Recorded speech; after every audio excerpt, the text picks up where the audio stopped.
पिछले जन्म में गांव की उस ब्यूटी ने मुझे रिजर्वर से सेव किया था, पर मैंने बदले में उसे सिर्फ टॉर्चर दिया। उसके साथ फोर्स्ड मैरिज की, और जब वो डिलीवरी के बाद कमजोर थी तब भी उसे ठंडे पानी में मछली पकड़ने भेज दिया। फिर भी उसने कभी मुझसे डिवोर्स नहीं लिया, बस हमारी लाइफ को बेटर करने का प्लान सोचती रही। लेकिन जब मेरी गैम्बलिंग की वजह से भारी लोन हो गया तो मैंने अपनी ही बेटी को सेल करने का डिसीजन लिया। ये सुनकर लिऊ रुयान पूरी तरह टूट गई और हमारी 1 साल की बेटी को लेकर उसी रिजर्वेयर में कूदकर उसने सुसाइड कर लिया। उसके मरने के बाद मुझे रियलिटी का शॉक लगा। अपने गुनाह कम करने के लिए बिलियनर बनने के बाद भी मैंने हर लड़की को रिजेक्ट कर दिया और अपना सारा पैसा और पावर बस टाइम मशीन की रिसर्च में लगा दिया, ताकि ताकि मैं पास्ट में वापस जाकर अपने उस मासूम सी लियो रुयान को सेव कर सकूं। शायद भगवान को भी मुझ पर तरस आ गया। जब मैं अपनी डेथ बेड पर था तो मुझे लगा कि मेरी टाइम मशीन मुझे पास्ट में ले आई है। पर जैसे ही मैंने अपनी आंखें खोली मैं सच में 30 साल पीछे आ चुका था। सामने दीवार के कोने में मेरी लियू रुयान डर से कांप रही थी, अपनी लाल आंखों को रगड़ते हुए। जब मुझे यकीन हुआ कि ये कोई सपना नहीं है तो मेरे मुंह से चीख निकल गई, वाइफ, क्या सच में तुम हो? बस जैसे ही मैं उसके पास गया वो बुरी तरह चिल्लाने लगी, दूर हटो, मुझे टच मत करना। उसकी आवाज में एक भयानक खौफ था। ये रिएक्शन देखकर मैं फ्रीज हो गया। मुझे अचानक याद आया, ये वही टाइम था जब वो अपनी फैमिली से पैसे मांग कर लाई थी ताकि बच्ची के लिए फूड ले सके, पर मैंने उससे वो पैसे भी छीन लिए थे। शराब के नशे में मैंने उसे कितनी बेरहमी से टॉर्चर किया था, ये सोचकर मुझे खुद पर इतनी नफरत हुई कि मैंने अपने ही मुंह पर जोर जोर से 10-12 थप्पड़ जड़ दिए। खून मेरे होठों से रिसने लगा। आंखों में आंसू लिए लियू रुयान चुपचाप मेरी इस हरकत को देखती रही और फिर उसने एक कड़वी स्माइल दी। उसे याद भी नहीं होगा कि मैंने ऐसा कितनी बार किया है। हर बार शराब का नशा उतरने के बाद मैं ऐसे ही घुटनों पर बैठकर ड्रामा करता था, माफी मांगता था, पर कभी नहीं बदला। वो मेरे हर टॉर्चर को बर्दाश्त कर सकती थी, लेकिन अपनी बच्ची को भूख से तड़पते हुए देखना उसके बर्दाश्त के बाहर था। तभी हमारी बच्ची के जोर जोर से रोने की आवाज ने मेरे ख्यालों का सिस्टम ब्रेक कर दिया। अब मैं बस खड़ा होकर देख नहीं सकता था। मैंने जल्दी से जमीन से अपने कपड़े उठाए और रोती हुई लियू रियान को शांत करते हुए कहा, रियान, तुम बस वेट करो, मैं अभी बच्ची के लिए कुछ खाने को लेकर आता हूँ। ये कहकर मैं गांव की उस इकलौती शॉप की तरफ दौड़ पड़ा। इस जवान बॉडी की एनर्जी इतनी हाई थी कि मैं बिना सांस फूले वहां पहुंच गया। शॉप के ओनर बूढ़े हुआंग ने मुझे देखते ही अपने पीले दांत दिखाते हुए पूछा, क्यों, फिर से शराब चाहिए? रेगुलर वाली या कोई और? पिछले जन्म में मेरे पास करोड़ों की वेल्थ थी। मैं चाहूं तो पूरी की पूरी बेबी फूड फैक्ट्री खरीद सकता था, पर इस मोमेंट में मेरी जेब में एक सिक्का तक नहीं था। शर्मिंदगी से नजरें झुकाते हुए मैंने कहा, हुआंग अंकल, मुझे बच्ची के लिए थोड़ा मील पाउडर चाहिए। आप मेरी बात का रेस्ट करें, मैं कल तक सारे पैसे क्लियर कर दूंगा। मेरी बात सुनकर उनकी आंखें फटी की फटी रह गई। एक गहरी सांस लेते हुए वो बड़बड़ाए, क्या किस्मत है बेचारी की, लियू रियान इस पूरे इलाके की सबसे ब्यूटीफुल और स्मार्ट लड़की थी और इसने इस लूजर से शादी कर ली। खुद तो प्रॉब्लम में है ही, अब बेचारी बच्ची भी सफर कर रही है। वहां अंकल ने बिना कुछ कहे मुझे मील पाउडर का पैकेट दे दिया। मैंने उन्हें थैंक्स बोला और फुल स्पीड में घर की तरफ दौड़ पड़ा। जैसे ही मैं कोर्टयार्ड में पहुंचा बच्ची के रोने की आवाज मेरे कानों में गूंजने लगी। मैं तेजी से कमरे में गया और भारी आवाज में बोला, वाइफ, देखो मैं बच्ची के लिए मील पाउडर ले आया। मेरी आवाज सुनते ही लियू रियान ने ऊपर देखा। मेरे हाथ में पैकेट देखकर वो अचानक से डिफेंस मोड में आ गई। उसने बच्ची को कसकर गले से लगा लिया। उसका पीला पड़ा चेहरा किसी गहरे खौफ से भर गया था। मैं तुम्हें वार्निंग दे रही हूँ, मेरी बच्ची को सेल करने की कोशिश मत करना, वरना मैं तुम्हारे साथ अपनी जान भी दे दूंगी। उसकी आवाज में एक भयानक पेन और डेस्परेशन था। मैं वहीं शॉक में फ्रीज हो गया। अचानक मेरे माइंड में एक फ्लैशबैक आया। मुझे याद आया कि पिछले जन्म में इसी टाइम मैंने अपनी बच्ची को एक कपल को सेल करने का प्लान बनाया था ताकि मुझे शराब के लिए पैसे मिल सके। मैं सच में एक मॉन्स्टर था। मेरा दिल अंदर तक टूट गया था। मैंने झुककर वो मील पाउडर की थैली उस टूटी हुई टेबल पर रख दी। रुंधे हुए गले से मैंने कहा, रियान, मैं जानता हूं मैं एक लूजर था, एक जानवर था, पर मुझ पर ट्रस्ट करो, मैं अपनी बच्ची को कभी सेल नहीं करूंगा। कल सुबह ही मैं टाउन जाकर कोई काम ढूंढूंगा। उसकी आंखों में एक कंफ्यूजन था, पर उससे कहीं ज्यादा शक। आखिर मैं पहले भी ऐसी फेक प्रॉमिस कई बार कर चुका था। मैं बिना किसी और रिएक्शन के सीधा कोर्टयार्ड से बाहर निकल गया। अगर मेरी मेमोरी सही है तो पिछले जन्म में इसी जगह से मेरी वाइफ अपनी बच्ची को लेकर रिजर्वर की तरफ भागी थी। उसने अपने शरीर से भारी पत्थर बांध लिए थे ताकि बचने का कोई चांस ही ना रहे। ये सोचते ही मेरी पूरी बॉडी में एक सिहरन दौड़ गई। थैंक गॉड, अभी ज्यादा देर नहीं हुई है, मैं सब कुछ फिक्स कर सकता हूँ। बस मुझे जल्दी से पैसे कमाने होंगे और अपनी फैमिली को वो केयर देनी होगी डिजर्व करते हैं। पर फिलहाल घर का राशन पूरी तरह जीरो है। मुझे उनके लिए किसी तरह फ्रेश मीट का जुगाड़ करना ही होगा। ताकि रुयान और हमारी बच्ची की हेल्थ रिकवर हो सके। मैंने गांव के साउथ माउंटेन की तरफ देखा और मेरी आंखों में एक चमक आ गई।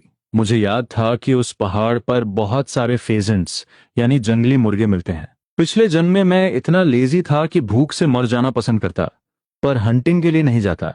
लेकिन अब मुझे इस चांस का पूरा यूज करना था। फेजेंट का सूप औरतों और बच्चों की हेल्थ के लिए एक मैजिक पोशन की तरह काम करता है और बचे हुए मीट को मार्केट में सेल भी किया जा सकता है। माउंटेन पर पहुंचते ही मैंने अपने अंडरवियर से इलास्टिक निकाला, एक वाई शेप की लकड़ी तोड़ी और एक जुगाड़ू स्लिंग शॉट तैयार कर लिया। पिछले जन्म में रिच होने के बाद मुझे शूटिंग का काफी शौक था, तो मेरा एम एकदम परफेक्ट था। शुरू में थोड़ा टाइम लगा, पर जल्द ही मैं अपने फॉर्म में आ गया। कुछ ही घंटों की मेहनत के बाद मैंने कई छोटे बर्ड्स और एक बहुत बड़ा जंगली मुर्गा हंट कर लिया था। मैंने खुशी खुशी अपने सारे शिकार को एक साथ बांधा और घर लौटने की तैयारी करने लगा। पर तभी अगले ही पल मैंने नोटिस किया कि मेरी पीठ पर रखा सारा शिकार अचानक गायब हो गया। मेरे तो होश ही उड़ गए, ये क्या सिस्टम है। तभी मेरी नजर अपनी चेस्ट पर पड़ी, जहां रुयान का दिया हुआ लकी चार्म एक अजीब सी गोल्डन लाइट से ग्लो कर रहा था। ये वही चार्म था जो वो हमेशा अपने पास रखती थी, सुसाइड करने से ठीक पहले तक। मैंने कंफ्यूजन में उस चार्म को टच किया और अचानक मैं एक अजीब से मैजिकल स्पेस के अंदर था। कुछ देर की टेस्टिंग के बाद मुझे पूरा गेम समझ आ गया। ये एक सीक्रेट स्टोरेज स्पेस था।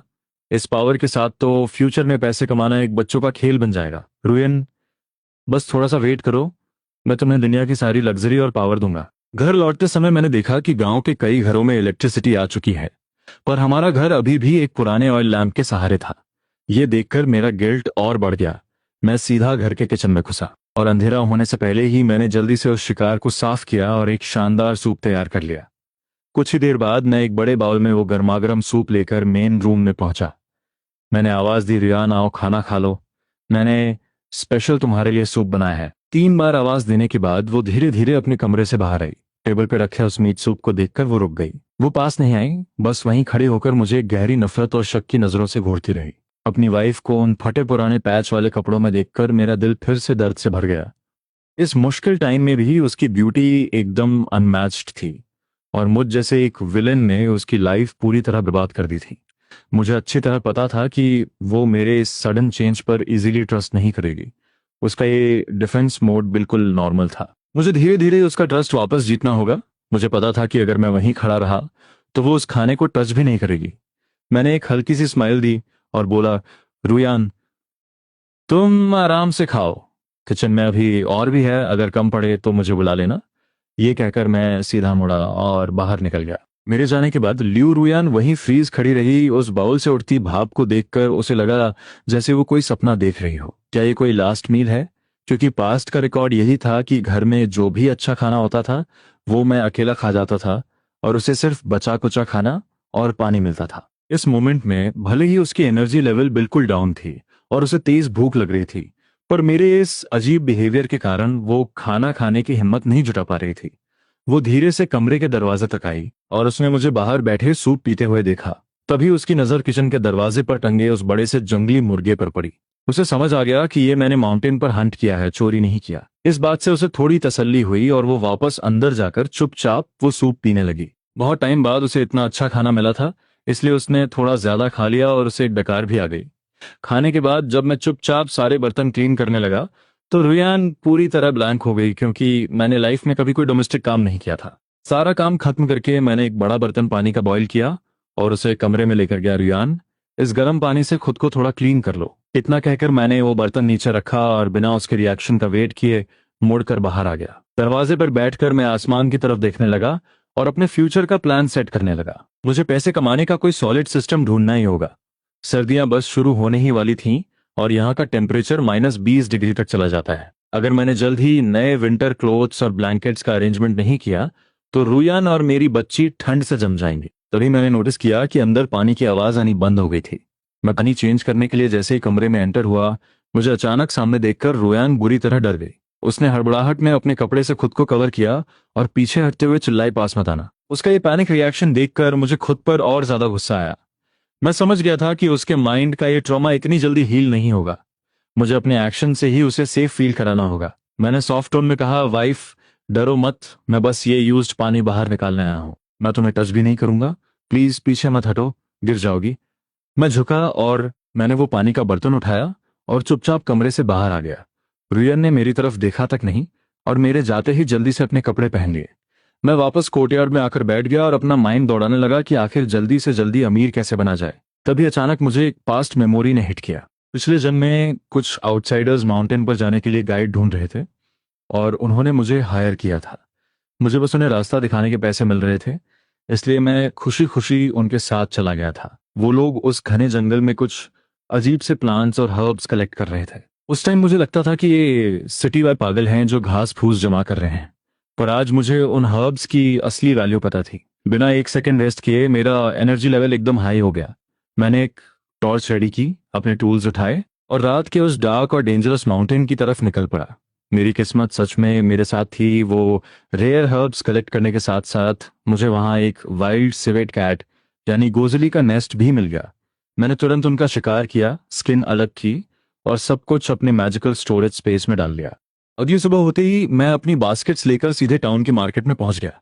मैंने किसी की नजर बचाकर वो गोजली का मीट और स्किन अपने स्पेस से बाहर निकाला और एक बिजी स्पॉट पर सेल करने के लिए बैठ गया। वो आइटम इतना डिमांड में था कि कुछ ही देर में सारा मीट सेल हो गया। 12 रुपए पॉकेट में डालने के बाद मैं सीधा टाउन की सबसे बड़ी ओल्ड फार्मेसी में गया। जैसे ही मैंने रात में कलेक्ट किए हुए वो रेयर हर्ब्स काउंटर पे रखे, उन मोटे ग्लासेस वाले ओल्ड मैनेजर की आंखें फटी की फटी रह गईं। उसने सूरज की रोशनी में उन हर्ब्स की क्वालिटी को बहुत ध्यान से एनालाइज किया।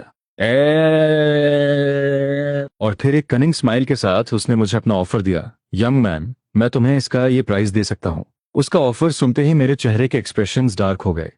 वो मुझे कोई बेवकूफ विलेजर समझकर बुरी तरह स्कैम करने का प्लान कर रहा था। बिना कुछ कहे मैंने अपने हर्ब्स वापस उठाने के लिए हाथ आगे बढ़ाया। ओल्ड मैन का रिएक्शन बहुत तेज था। उसने तुरंत मेरा हाथ पकड़ा और बोला, अरे यंग मैन, इतनी जल्दी क्या है? अगर प्राइस पसंद नहीं आया तो हम नेगोशिएट कर सकते हैं ना। बात करते हुए वो लगातार मेरे फेस को रीड कर रहा था। जब उसने देखा कि मेरी आंखों में एक ऐसा कॉन्फिडेंस है जो मेरे जैसे यंग लड़के में नहीं होना चाहिए, तो उसे हार माननी पड़ी।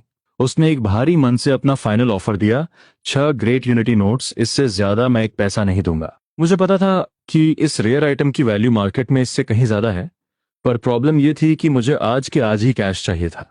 यहां से मेन सिटी बहुत दूर थी और आज की कोई बस भी नहीं बची थी। मेरी वाइफ और बच्ची घर पर भूखे थे। मैंने तुरंत अपना डिसीजन लिया और एक रिलैक्स टोन में बोला, डील डन। उस टाइम के हिसाब से 60 रुपए एक बहुत बड़ा अमाउंट था। ये किसी नॉर्मल वर्कर की 2 महीने की सैलरी के बराबर था। पैसे मिलते ही मैं सीधा घर नहीं गया। सबसे पहले मैंने कुछ ब्लैक मार्केट डीलर से राशन और मीट टिकट्स अरेंज किए। इस एरा में टिकट्स की वैल्यू कैश से भी ज्यादा थी। फिर मैंने बच्ची के लिए बेस्ट क्वालिटी का मिल्क पाउडर और ढेर सारा पोर्क खरीदा। इसके बाद मैं सीधा क्लोथिंग स्टोर गया और उस टाइम की सबसे ट्रेंडिंग ड्रेस और स्कर्ट पैक करवा ली। मुझे पता था कि मेरी रुयान उस ड्रेस में एकदम स्टनिंग लगेगी। आखिर किस लड़की को खूबसूरत दिखना पसंद नहीं होता। वापस लौटते टाइम मेरी मुलाकात एक पुराने हंटर से हुई। मैंने अपने थोड़े से राशन के बदले उसकी वो विंटेज हंटिंग राइफल भी ट्रेड कर ली। इस एरा में जहां मीट मिलना इतना मुश्किल था, एक राइफल मेरे सर्वाइवल का सबसे बेस्ट टूल साबित होने वाली थी। घर पहुंचते ही मैं सीधा किचन में घुस गया और अपनी फैमिली के लिए एक शानदार डिनर प्रिपेयर करने लगा। जैसे ही बाहर अंधेरा हुआ, लियो रुयान अपनी पीठ पर बच्ची को बांधे और हाथ में कुछ मक्के की रोटियां लिए घर लौटी। कोर्टयार्ड में एंटर करते ही उसे फ्रेश मीट की खुशबू आई। वो किचन के दरवाजे पर आकर खड़ी हो गई और मुझे एकदम कोल्ड नजरों से देखने लगी। कल से मेरा ये बदला हुआ बिहेवियर उसे किसी हॉरर मूवी की तरह डरा रहा था। मीट देखकर उसके माइंड में पहला थॉट यही आया कि शायद मैं फिर से कोई गैम्बलिंग गेम जीत कर आया हूं। पास्ट में भी जब मैं कुछ पैसे जीतता था तो ऐसे ही ओवर एक्साइटेड हो जाता था, पर हारने के बाद मैं एक मॉन्स्टर बनकर सारा गुस्सा उसी पर निकालता था। वो पूरे दिन की मेहनत के बाद बुरी तरह एग्जॉस्ट हो चुकी थी। उसके पास मेरे इस ड्रामे को एनालाइज करने की कोई एनर्जी नहीं बची थी। वो चुपचाप अपने कमरे में गई, मक्के की रोटियां साइड में रखी और सोती हुई बच्ची को बेड पर लिटा दिया। तभी अचानक उसकी नजर उस टूटी हुई टेबल पर रखे एक एक्सपेंसिव मिल्क पाउडर के डिब्बे पर पड़ी। वो देखते ही उसका दिमाग पूरी तरह ब्लैंक हो गया। वो तेजी से भागते हुए किचन में आई और बिना कुछ सोचे सीधा मेरे मुंह पर एक जोरदार थप्पड़ जड़ दिया। स्मैक। मैं अपने हाथ में वो फ्रेश मीट की प्लेट लिए हुए एकदम शॉक में रह गया। मैं कुछ बोल पाता उससे पहले ही मैंने देखा कि लियो रुयान की आंखों से आंसुओं की धारा बह रही थी। मैंने जल्दी से वो प्लेट साइड में रखी और उसके आंसू पोंछने के लिए हाथ आगे बढ़ाया, पर वो तुरंत 2 कदम पीछे हट गई। एक भारी आवाज में मैंने पूछा, वाइफ क्या हुआ? मुझसे कोई गलती हुई है क्या? तुम अभी रिकवरी फेज में हो, इतना स्ट्रेस मत लो। रुयान के होंठ कांपने लगे और उसने एक डेस्परेट आवाज में चिल्लाकर कहा, क्या तुम फिर से मेरी फैमिली के पास गए थे? क्या तुमने मेरी माँ को डरा धमका कर ये पैसे लिए हैं? उसकी बात सुनते ही मुझे अपने पिछले जन्म का एक और डार्क इंसिडेंट याद आ गया, जब मैंने सच में ऐसा किया था। मुझे तुरंत समझ आ गया कि वो इतना पैनिक क्यों कर रही थी। मैंने तुरंत अपने हाथ हिलाते हुए कहा, नहीं रुयान, मैंने सच में ऐसा कुछ नहीं किया। पर उसे मेरी बातों पर 1% भी ट्रस्ट नहीं था। उसने रोते हुए कहा, झूठ मत बोलो। अगर तुमने ऐसा नहीं किया तो ये मिल्क पाउडर खरीदने के पैसे तुम्हारे पास कहाँ से आए? तुम्हें क्या लगता है मुझे इस पाउडर की वैल्यू नहीं पता? मैंने तुरंत जवाब दिया, ये पैसे मैंने खुद कमाए हैं। और उसे यकीन दिलाने के लिए मैंने हड़बड़ाहट में अपना हाथ अपने अंडरवियर की तरफ बढ़ाया जहां मैंने पैसे छुपा रखे थे। मेरी ये हरकत देखकर उसका गुस्सा और भी आउट ऑफ कंट्रोल हो गया। उसे लगा कि इस सीरियस मोमेंट में भी मेरे माइंड में कोई डर्टी थॉट चल रहा है। उसने एक और थप्पड़ मेरे चेहरे पर दे मारा। मुझे समझ नहीं आ रहा था कि मैं रोऊं या हंसूं। मैंने जल्दी से उसे एक्सप्लेन किया, वाइफ, मैं वो सब नहीं सोच रहा हूं, मैं बस तुम्हें अपने पैसे दिखा रहा हूं। ये कहते ही मैंने अपने अंडरवियर से वो 50 रुपए निकाल कर सीधे उसके हाथ में रख दिए। उस भारी अमाउंट को देखते ही रुयान का पूरा सिस्टम हैंग हो गया। उसका सिर चकराने लगा और वो बैलेंस खोने लगी। मैंने उसे सपोर्ट करने के लिए हाथ बढ़ाया पर उसने मुझे जोर से पीछे धकेल दिया। उसे अब भी लग रहा था कि मैंने ये पैसे कहीं से चोरी किए हैं। उसकी आंखों में वो बढ़ता हुआ खौफ देखकर मेरा हार्ट रेट एकदम तेज हो गया। मैंने पूरे डेस्परेशन के साथ उसे समझाना शुरू किया, वाइफ, मेरी बात सुनो। बीती रात मैं माउंटेन पे गया था, वहां मुझे कुछ रेयर शीहू हर्ब्स मिल गए। मैंने उन्हें टाउन ले जाकर सेल किया, जिससे मुझे टोटल 60 रुपए मिले। 10 रुपए का मैंने राशन और सामान ले लिया और बाकी के ये 50 रुपए तुम्हारे सामने हैं। शीहू का नाम सुनते ही रुयान की आंखों में थोड़ा सा लॉजिक वापस आया। उसे पता था कि शीहू की मेडिकल वैल्यू बहुत हाई होती है, पर उसे ढूंढना ऑलमोस्ट इम्पॉसिबल था। क्या सच में इस बार इसकी किस्मत अच्छी थी? क्या मैंने बिना बात के इस पर शक किया? मेरी तरफ देखते हुए वो एक गहरे कंफ्यूजन में थी। उसका ट्रस्ट जीतने के लिए मैंने तुरंत अपना दायां हाथ उठाया और प्रॉमिस करते हुए कहा, मैं कसम खाता हूं रुयान, मैंने कोई क्राइम नहीं किया है। अगर मैं झूठ बोल रहा हूं तो भगवान मुझे अभी के अभी खत्म कर दे। मेरी आंखों में वो सच्चाई देखकर फाइनली उसने एक गहरी सांस ली। माहौल थोड़ा नॉर्मल होते ही मैंने एक हल्की स्माइल के साथ कहा, वाइफ, इन पैसों को अच्छे से छिपा कर रख लो। मैं बस अभी अपने बड़े भाई के घर थोड़ा फ्रेश मीट देकर आता हूँ। मुझे पता था कि मेरा मैजिकल स्पेस पैसों के लिए सबसे सेफ जगह थी, पर अपनी वाइफ के हाथ में अपनी सारी कमाई रखना एक रियल हस्बैंड की निशानी थी। मैंने वो प्लेट उठाई और अपने भाई के घर की तरफ निकल गया। रास्ते में मैंने हुआंग अंकल का सारा उधार भी क्लियर कर दिया। मेरे जाते ही रुयान ने तुरंत घर का दरवाजा लॉक किया। अपनी पूरी मैरिड लाइफ में उसने हमेशा मुझे पैसे छीनते हुए ही देखा था। ये लाइफ में पहली बार था जब मैंने खुद उसे इतनी बड़ी रकम ला कर दी थी। ये अमाउंट इतना बड़ा था कि अगर मैं कोई छोटा मोटा काम भी करूं तो भी हम 2-3 साल तक आराम से सरवाइव कर सकते थे। वो उस टूटे हुए कमरे में चारों तरफ देखने लगी और फाइनली उसने उस पैसे को 5 अलग अलग हिस्सों में डिवाइड करके घर के अलग अलग कोनों में सेफली हाइड कर दिया। इन सबको फिक्स करने के बाद जैसे ही मैंने बाहर से आते हुए एक भारी कदमों की आवाज सुनी, रुयन समझ गई थी कि मैं वापस आ गया हूं। उसने दरवाजा खोला और मुझे इग्नोर करते हुए सीधा किचन की तरफ गई ताकि सोने से पहले पैर धोने के लिए थोड़ा पानी ले सके। पर किचन में एंटर करते ही उसका सिस्टम फिर से हैंग हो गया। पानी का ड्रम आधे से ज्यादा फाइन वाइट फ्लोर मैदे से भरा था, ऑयल का जार फुल था और छत से 15 किलो का एक बड़ा सा पोर्क मीट का पीस लटक रहा था। 15 किलो मीट! कौन सा नॉर्मल इंसान इतना मीट एक साथ लाता है? रुयन का माइंड पूरी तरह ब्लैंक हो गया था। क्या सच में ये इंसान बदल गया है? उसे अभी भी यकीन नहीं हो रहा था। आखिर कुत्ते की पूंछ कभी सीधी नहीं होती। अगली सुबह होते ही मैं फिर से माउंटेन की तरफ निकल पड़ा। मैं चाहता था कि सर्दी जब तक जमीन सॉफ्ट है मैं उन सारी जगहों को स्कैन कर लूं जहां मुझे शीहू हर्ब्स मिलने के चांस थे। अगर स्प्रिंग बसंत तक बात फैल गई कि मैं शीहू कलेक्ट करके पैसे कमा रहा हूं तो फिर मेरे लिए वहां से प्रॉफिट निकालना इम्पॉसिबल हो जाएगा। और मेरी किस्मत सच में कमल की थी। माउंटेन से नीचे उतरते टाइम मुझे एक बहुत ही रेयर और पुराना हीशो वू, एक कीमती चाइनीज हर्ब मिल गया। इसकी वैल्यू तो शीहू से भी कई गुना ज्यादा थी। घर लौटकर मैंने वो सारे हर्ब्स टेबल पर रख दिए। रुएन ने उस जंजर जैसे दिखने वाले हर्ब को देखा। उसने शायद इसके बारे में किसी बुक में पढ़ा था। एक गहरे कंफ्यूजन और शौक के साथ उसने पूछा, क्या ये ही शो वो है? उसकी आवाज में एक डाउट था। मुझे बिल्कुल भी एक्सपेक्टेड नहीं था कि मेरी वाइफ का नॉलेज लेवल इतना ब्रॉड होगा। गांव के ज्यादातर लोगों को तो इसकी वैल्यू का कोई आइडिया ही नहीं था, वरना माउंटेन पर इतने सारे रेयर हर्ब्स कभी बचते ही नहीं। अभी शिहू और हीशोवू की वैल्यू बहुत हाई थी। 10 साल बाद जब एग्रीकल्चरल टेक्नोलॉजी एडवांस हो जाएगी तो ये सब आर्टिफिशियली ग्रो होने लगेंगे और इनकी रेयरनेस खत्म हो जाएगी।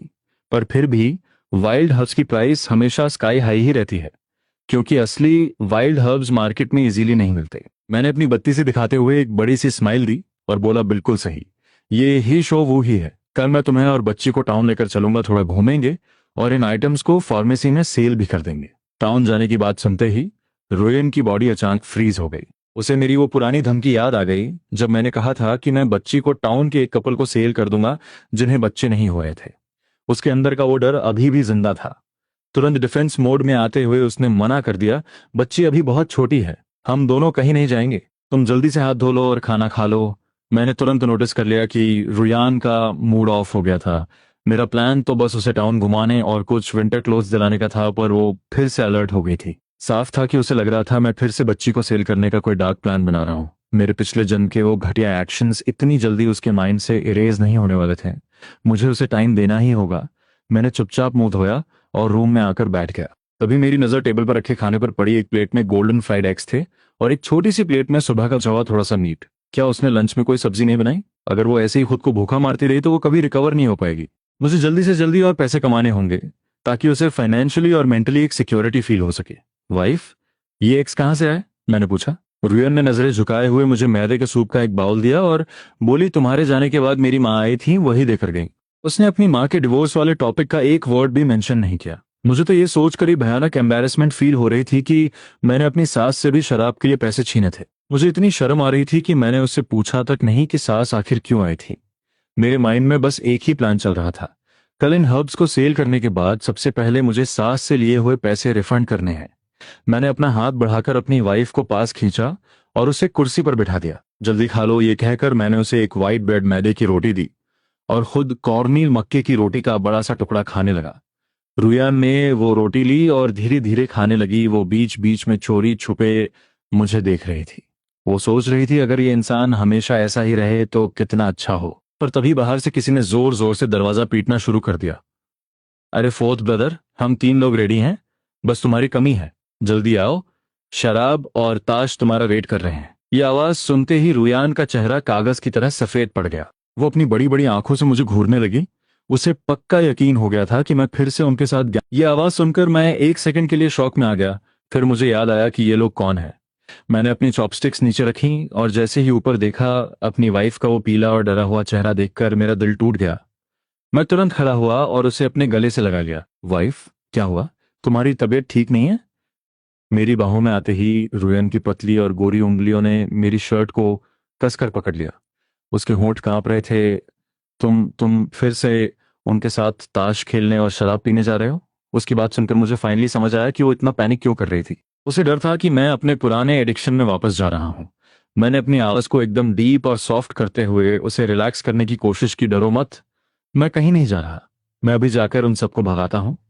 आज के बाद मैं कभी उन लूजर्स के साथ टाइम वेस्ट नहीं करूंगा। मेरी बाहों में सिर रखे हुए रुयान ने मुझे डाउटफुल नजरों से देखा और पूछा, क्या सच में तुम नहीं जाओगे? इसके बाद मैं सीधा कोर्टयार्ड के दरवाजे पर गया।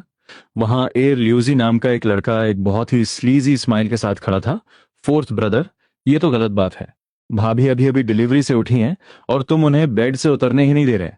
कितने दिन हो गए यार, तुम हमारे साथ एक ड्रिंक के लिए भी नहीं आए? उसकी इस बकवास को सुनते ही मेरी आंखों में एक भयानक गुस्सा और मर्डरस इंटेंट आ गया। अब से मुझसे बात करते टाइम अपनी जुबान साफ रखा, वरना अपना ये गंदा मुंह हमेशा के लिए बंद कर ले। बाकी के 2 लड़के जो पहले हंस रहे थे, मेरा ये डार्क एक्सप्रेशन देखकर तुरंत शांत हो गए। माहौल को लाइट करने के लिए उनमें से एक बोला, अरे फोर्थ ब्रदर, तुम तो जानते हो इसका मुंह ही ऐसा है। बात को सीरियसली मत लो, चलो हम सब ड्रिंक पर चलते हैं। उसने जैसे ही मेरे कंधे पर हाथ रखने की कोशिश की, मैंने उसका हाथ झटक दिया और बाकी दोनों को एक ठंडी नजर से घूरा। अगर तुम्हें ड्रिंकिंग या गैम्बलिंग करनी है तो आज के बाद कभी मेरे दरवाजे पर मत आना। मेरा ये डेडली एटीट्यूड देखकर वो तीनों ऐसे डर गए जैसे कोई भूत देख लिया हो। उनका सारा कॉन्फिडेंस जीरो हो गया। पर वो एयर ल्यूजी अभी भी अपनी वो घटिया स्माइल दिए जा रहा था। बिना मौत का डर रखे उसने फिर से कमेंट किया, क्या बात है फोर्थ ब्रदर, भाभी ने सच में तुम्हें बेड से नहीं उतरने दिया क्या? अब जब वो रिकवर हो गई हैं तो क्या हम भाइयों को भी एक चांस, इससे पहले कि वो अपना सेंटेंस पूरा कर पाता? मैंने पूरी पावर के साथ उसे एक जोरदार किक मारी। वो हवा में उड़ता हुआ सीधा पीठ के बल जमीन पर गिरा और दर्द से कराहने लगा। अगर अगली बार तेरे इस गंदे मुंह से ऐसा कुछ भी निकला तो मैं तेरी तीसरी टांग भी तोड़ दूंगा। ये बोलते हुए मैंने अपने पैर से उस पर और प्रेशर डाल दिया। जमीन पर पड़ा एरल्यूजी दर्द से तड़पते हुए चिल्लाने लगा है, दर्द हो रहा है। पास खड़े बाकी दोनों लड़के इस सीन देखकर इतने शॉक में थे कि उनके मुंह से एक वर्ड भी नहीं निकल रहा था। मेरे पूरे शरीर से एक डार्क एनर्जी निकल रही थी जो रात के अंधेरे में किसी डेमन जैसी लग रही थी। किसी की भी मुझे रोकने की हिम्मत नहीं हुई। मुझे बस एक ही डर था, कहीं मेरी वाइफ बाहर ना आ जाए। अगर उसने मेरा ये वायलेंट रूप देख लिया तो वो फिर से डर जाएगी और मेरी सारी मेहनत जीरो हो जाएगी। मैंने अपना पैर पीछे लिया और जमीन पर पड़े एयर ल्यूजी को घूरते हुए बोला, गेट लॉस्ट। वो दोनों लड़के तुरंत आगे आए। उन्होंने एयर ल्यूजी को उठाया और हड़बड़ाहट में बोले, फोर्थ ब्रदर, हम अभी जा रहे हैं। उनके जाते ही मैंने अपनी उस डार्क एनर्जी को कंट्रोल किया और वापस घर के अंदर आ गया। मेरे बाहर जाने के बाद से ही रुयान कमरे में बैठी हुई बहुत ज्यादा एंजाइटी फील कर रही थी। उसे लग रहा था कि हर एक सेकंड काटना मुश्किल हो रहा है। जब मैं काफी देर तक वापस नहीं आया तो उसे लगा कि अब सब खत्म हो गया, पर तभी उसे मेरे कदमों की आवाज सुनाई दी। उसकी आंखें तुरंत दरवाजे की तरफ फिक्स हो गईं। कुछ ही पल में रियान की उन डेड और उदास आंखों में एक नई चमक आ गई। मैं सच में उन लूजर्स के साथ गैम्बलिंग के लिए ही गया था। वो अभी शॉक में ही थी कि मैं उसके पीछे आ गया। मैंने अपनी बाहों से उसे कवर किया और उसकी गोरी चीक्स पर एक किस किया। क्या हुआ? अपने हस्बैंड को भूल गई क्या? मैं बस थोड़ा बाहर गया था और तुम मुझे मिस करने लगी। रुयन अभी भी सिचुएशन को प्रोसेस नहीं कर पा रही थी। उसे यकीन नहीं हो रहा था कि मैं सच में वापस आ गया हूं। उसने बिना सोचे ही पूछ लिया, क्या तुम सच में अब उनके साथ टाइम स्पेंड नहीं करोगे? मैंने मुंह में रखा ब्रेड का टुकड़ा जल्दी से निकला और बोला, रिपोर्टिंग टू माई वाइफ। मैंने उन सबसे अपने सारे कनेक्शन कट कर दिए हैं। मैं अब कभी उनके साथ हैंग आउट नहीं करूंगा। चलो जल्दी से खाना खत्म करो, रात में हमें बहुत सारी फिजिकल एक्टिविटी करनी है। रुयान ने मेरी आधी बात सुनी और आधी इग्नोर कर दी। उसने बस सिर हिलाया और धीरे धीरे अपना खाना खाने लगी। खाते टाइम वो बार बार चोरी छुपे मुझे देख रही थी। मैं खाना बहुत स्पीड से खा रहा था, पर मेरा स्टाइल बिल्कुल भी मेसी नहीं था। मेरे शार्प और हैंडसम फेस के साथ वो सब कुछ एक मूवी सीन जैसा लग रहा था। जब उसने मुझसे शादी की थी तो उसका एक रीजन मेरी अट्रैक्टिव लुक्स भी थी। वो मेरे इसी आउटर अपीयरेंस से इंप्रेस हो गई थी और बिना कुछ सोचे मुझ जैसे लूजर से शादी कर ली थी। मैंने नोटिस किया कि वो मुझे देखकर ब्लैंक हो रही थी। मुझे समझ नहीं आ रहा था कि उसके इस छोटे से माइंड में अब क्या चल रहा है। मैंने स्माइल करते हुए उसे टीज किया, वाइफ जल्दी खाना खत्म करो, बाद में बेड पर तुम मुझे आराम से देख सकती हो। मेरी इस फ्लर्टी बात से वो तुरंत रियलिटी में वापस आई। उसने मुझे एक एंग्री लुक दिया और शर्माते हुए अपना सिर नीचे कर लिया और फिर से अपना फोकस खाने पर लगा दिया। पर मैं लगातार उसे ही घूर रहा था और उसे देखकर मेरा प्यार और बढ़ रहा था। इस एरा में जहां रिसोर्सेज इतने लिमिटेड थे, खाने को अच्छा फूड नहीं था और कोई कॉस्मेटिक्स भी नहीं थे, फिर भी उसकी स्किन एकदम ग्लोइंग और फ्लॉलेस थी। वो मेरे पिछले जन्म की कई टॉप एक्ट्रेसेस से भी ज्यादा ब्यूटीफुल लग रही थी। तभी मेरी नजर उसके हाथों पर पड़ी। उसके जॉइंट्स रेड हो रहे थे। मैंने तुरंत उसका वो पतला सा हाथ पकड़ा और अपने सामने कर लिया। मुझे बाहर सूख रहे कपड़े याद आ गए। मैंने डिसाइड कर लिया कि कल जब मैं टाउन में अपने हर्ब सेल करूंगा तो ब्लैक मार्केट से एक वॉशिंग मशीन का टिकट अरेंज करूंगा। इस टाइम में ज्यादातर लोगों को तो वॉशिंग मशीन के बारे में पता भी नहीं था और कोई इसके लिए पैसे भी खर्च नहीं करना चाहता था। पर वॉशिंग मशीन आने के बाद मेरी वाइफ को कपड़े हाथों से रगड़ रगड़ कर नहीं धोने पड़ेंगे। मेरी इस इंटेंस नजरों से रुयान को बहुत एम्बैरेसमेंट फील हो रही थी। उसने तुरंत अपना हाथ खींचा और कोई बहाना बनाकर वहां से चली गई। अगली सुबह मैं जल्दी ही टाउन के लिए निकल पड़ा। रास्ते में पहले से ही बहुत सारे लोग थे। इस एरा में अगर किसी के पास एक क्लासिक बाइसिकल 28 इंच फ्रेम वाली होती थी तो वो बहुत रिच माना जाता था, इसलिए ज्यादातर लोग पैदल ही ट्रेवल करते थे।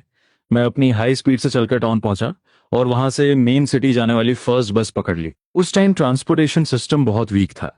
कई लोग तो अपनी पूरी लाइफ में अपना टाउन भी क्रॉस नहीं करते थे। बस की विंडो से बाहर का नजारा देखते हुए मेरा माइंड बस एक ही बात कैलकुलेट कर रहा था, अगले 2 साल में मुझे मैक्सिमम प्रॉफिट कैसे जनरेट करना है ताकि फ्यूचर के लिए मेरे पास एक सॉलिड कैपिटल रेडी रहे।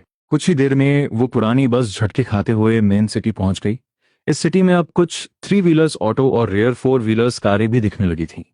मैं अपनी पास्ट मेमोरी को यूज करते हुए सीधे उस बड़ी चाइनीज फार्मेसी में पहुंच गया। उस थोड़े से प्राउड एटीट्यूड वाले मिडिल एज मैनेजर ने मेरे आइटम्स को देखा। पहले उसने मुझे ऊपर से नीचे तक स्कैन किया और फिर वो शीहू उठाकर बहुत बारीकी से ऑब्जर्व करने लगा। उसे देखते ही समझ आ गया कि ये एक टॉप क्वालिटी वाइल्ड शीहू है। इसकी एक एक रूट बिल्कुल परफेक्ट थी। वो अंदर से बहुत हैरान था, ये यंग लड़का इतने फ्रेश और हाई क्वालिटी हर्ब्स कहाँ से लेकर आया है। उसने बहुत ही केयरफुली उस शीहू को काउंटर पर रखा और मेरी तरफ देखते हुए पूछा कि मुझे इसका क्या प्राइस चाहिए। जब उसने मुझे खुद प्राइस कोट करने को कहा तो मैंने भी बिना किसी हेजिटेशन के सीधा एक बड़ा नंबर बोल दिया। मुझे पता था कि वो पक्का नेगोशिएट करेगा और हुआ भी वही। जैसे ही उसने मेरा प्राइस सुना, उसे समझ आ गया कि मैं कोई बेवकूफ नहीं हूं जिसे वो इजीली स्कैम कर सके। उसने तुरंत मुझे पीछे के प्राइवेट रूम में इनवाइट किया। वहां लगभग 1 घंटे तक हमारी डिबेट चली और फाइनली मैंने अपने दोनों शीहू, वो रेयर ही शोवू और बाकी सारे आइटम्स उसे सेल कर दिए। मेरे पास वो मैजिकल स्पेस था, इसलिए मुझे इन हर्ब्स को ड्राई या प्रिजर्व करने की टेंशन नहीं थी, वरना इतने दिनों में ये सब सड़कर खराब हो जाते। इस पूरी डील के दौरान मेरा और उस फार्मेसी ओनर का एक अच्छा कनेक्शन बन गया। उस ओनर का नेटवर्क बहुत स्ट्रांग था। सिटी के कई बड़े लोग उसके पास हाई क्वालिटी आइटम्स के लिए आते थे, इसलिए उसके पास इतना कैपिटल था कि उसने मेरे सारे रेयर आइटम्स एक ही बार में परचेज कर लिए। 30 ग्रेट यूनिटी नोट्स, एक बहुत बड़ा अमाउंट अपनी पॉकेट में रखकर मैं फार्मेसी से बाहर आया और सीधा स्टेट एंड डिपार्टमेंटल स्टोर की तरफ गया।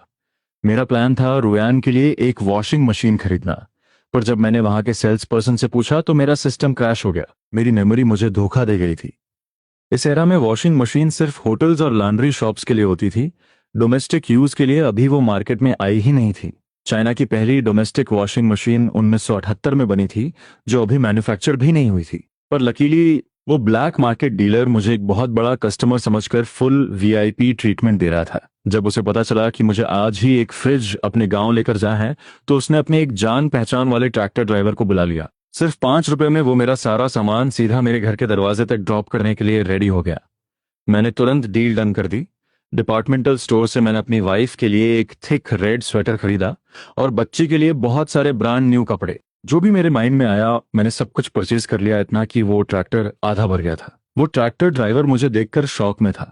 उसे यकीन नहीं हो रहा था कि फटे पुराने कपड़े पहनने वाले इस यंग लड़के के पास इतना कैपिटल है कि वो एक साथ इतनी शॉपिंग कर सके। जब मेरी सारी परचेसिंग खत्म हुई तब तक दोपहर हो चुकी थी। मैं उस ट्रैक्टर पर बैठ गया। रास्ते बहुत खराब थे तो मुझे पूरे टाइम उस फ्रिज को पकड़ कर रखना पड़ा। उसी टाइम मेरे घर पर जब रुयान सुबह उठी तो उसने देखा कि बच्ची उसके पास सो रही है, पर मैं गायब हूं। दोपहर के टाइम गांव का लीडर वांग शुआनजू एक बहुत ही यंग और ब्यूटीफुल लड़की को लेकर मेरे घर पहुंचा।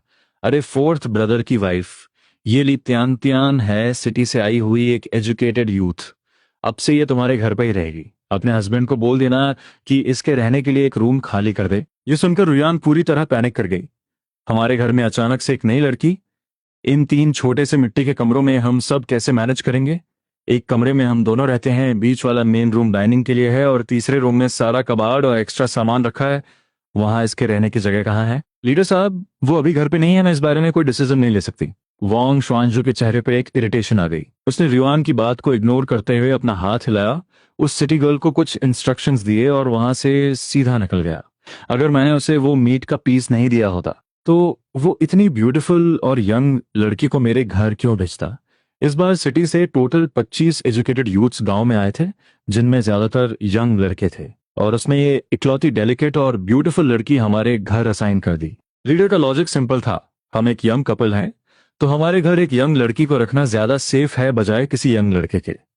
और उसे ये भी टेंशन नहीं थी कि कोई दूसरा लड़का मेरी वाइफ पे गंदी नजर डालेगा। लीडर के जाने के बाद ली त्यान अपने कैनवास बैग को पकड़े हुए वहां खड़ी रही।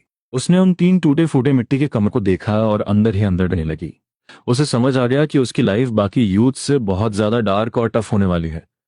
होंगमे नाम की लड़की को जिस फैमिली में भेजा गया था वो काफी रिच लग रहे थे। वो एक मिडिल एज कपल था जिनके 3 बच्चे थे और वो सब बहुत अच्छे कपड़े पहने हुए थे।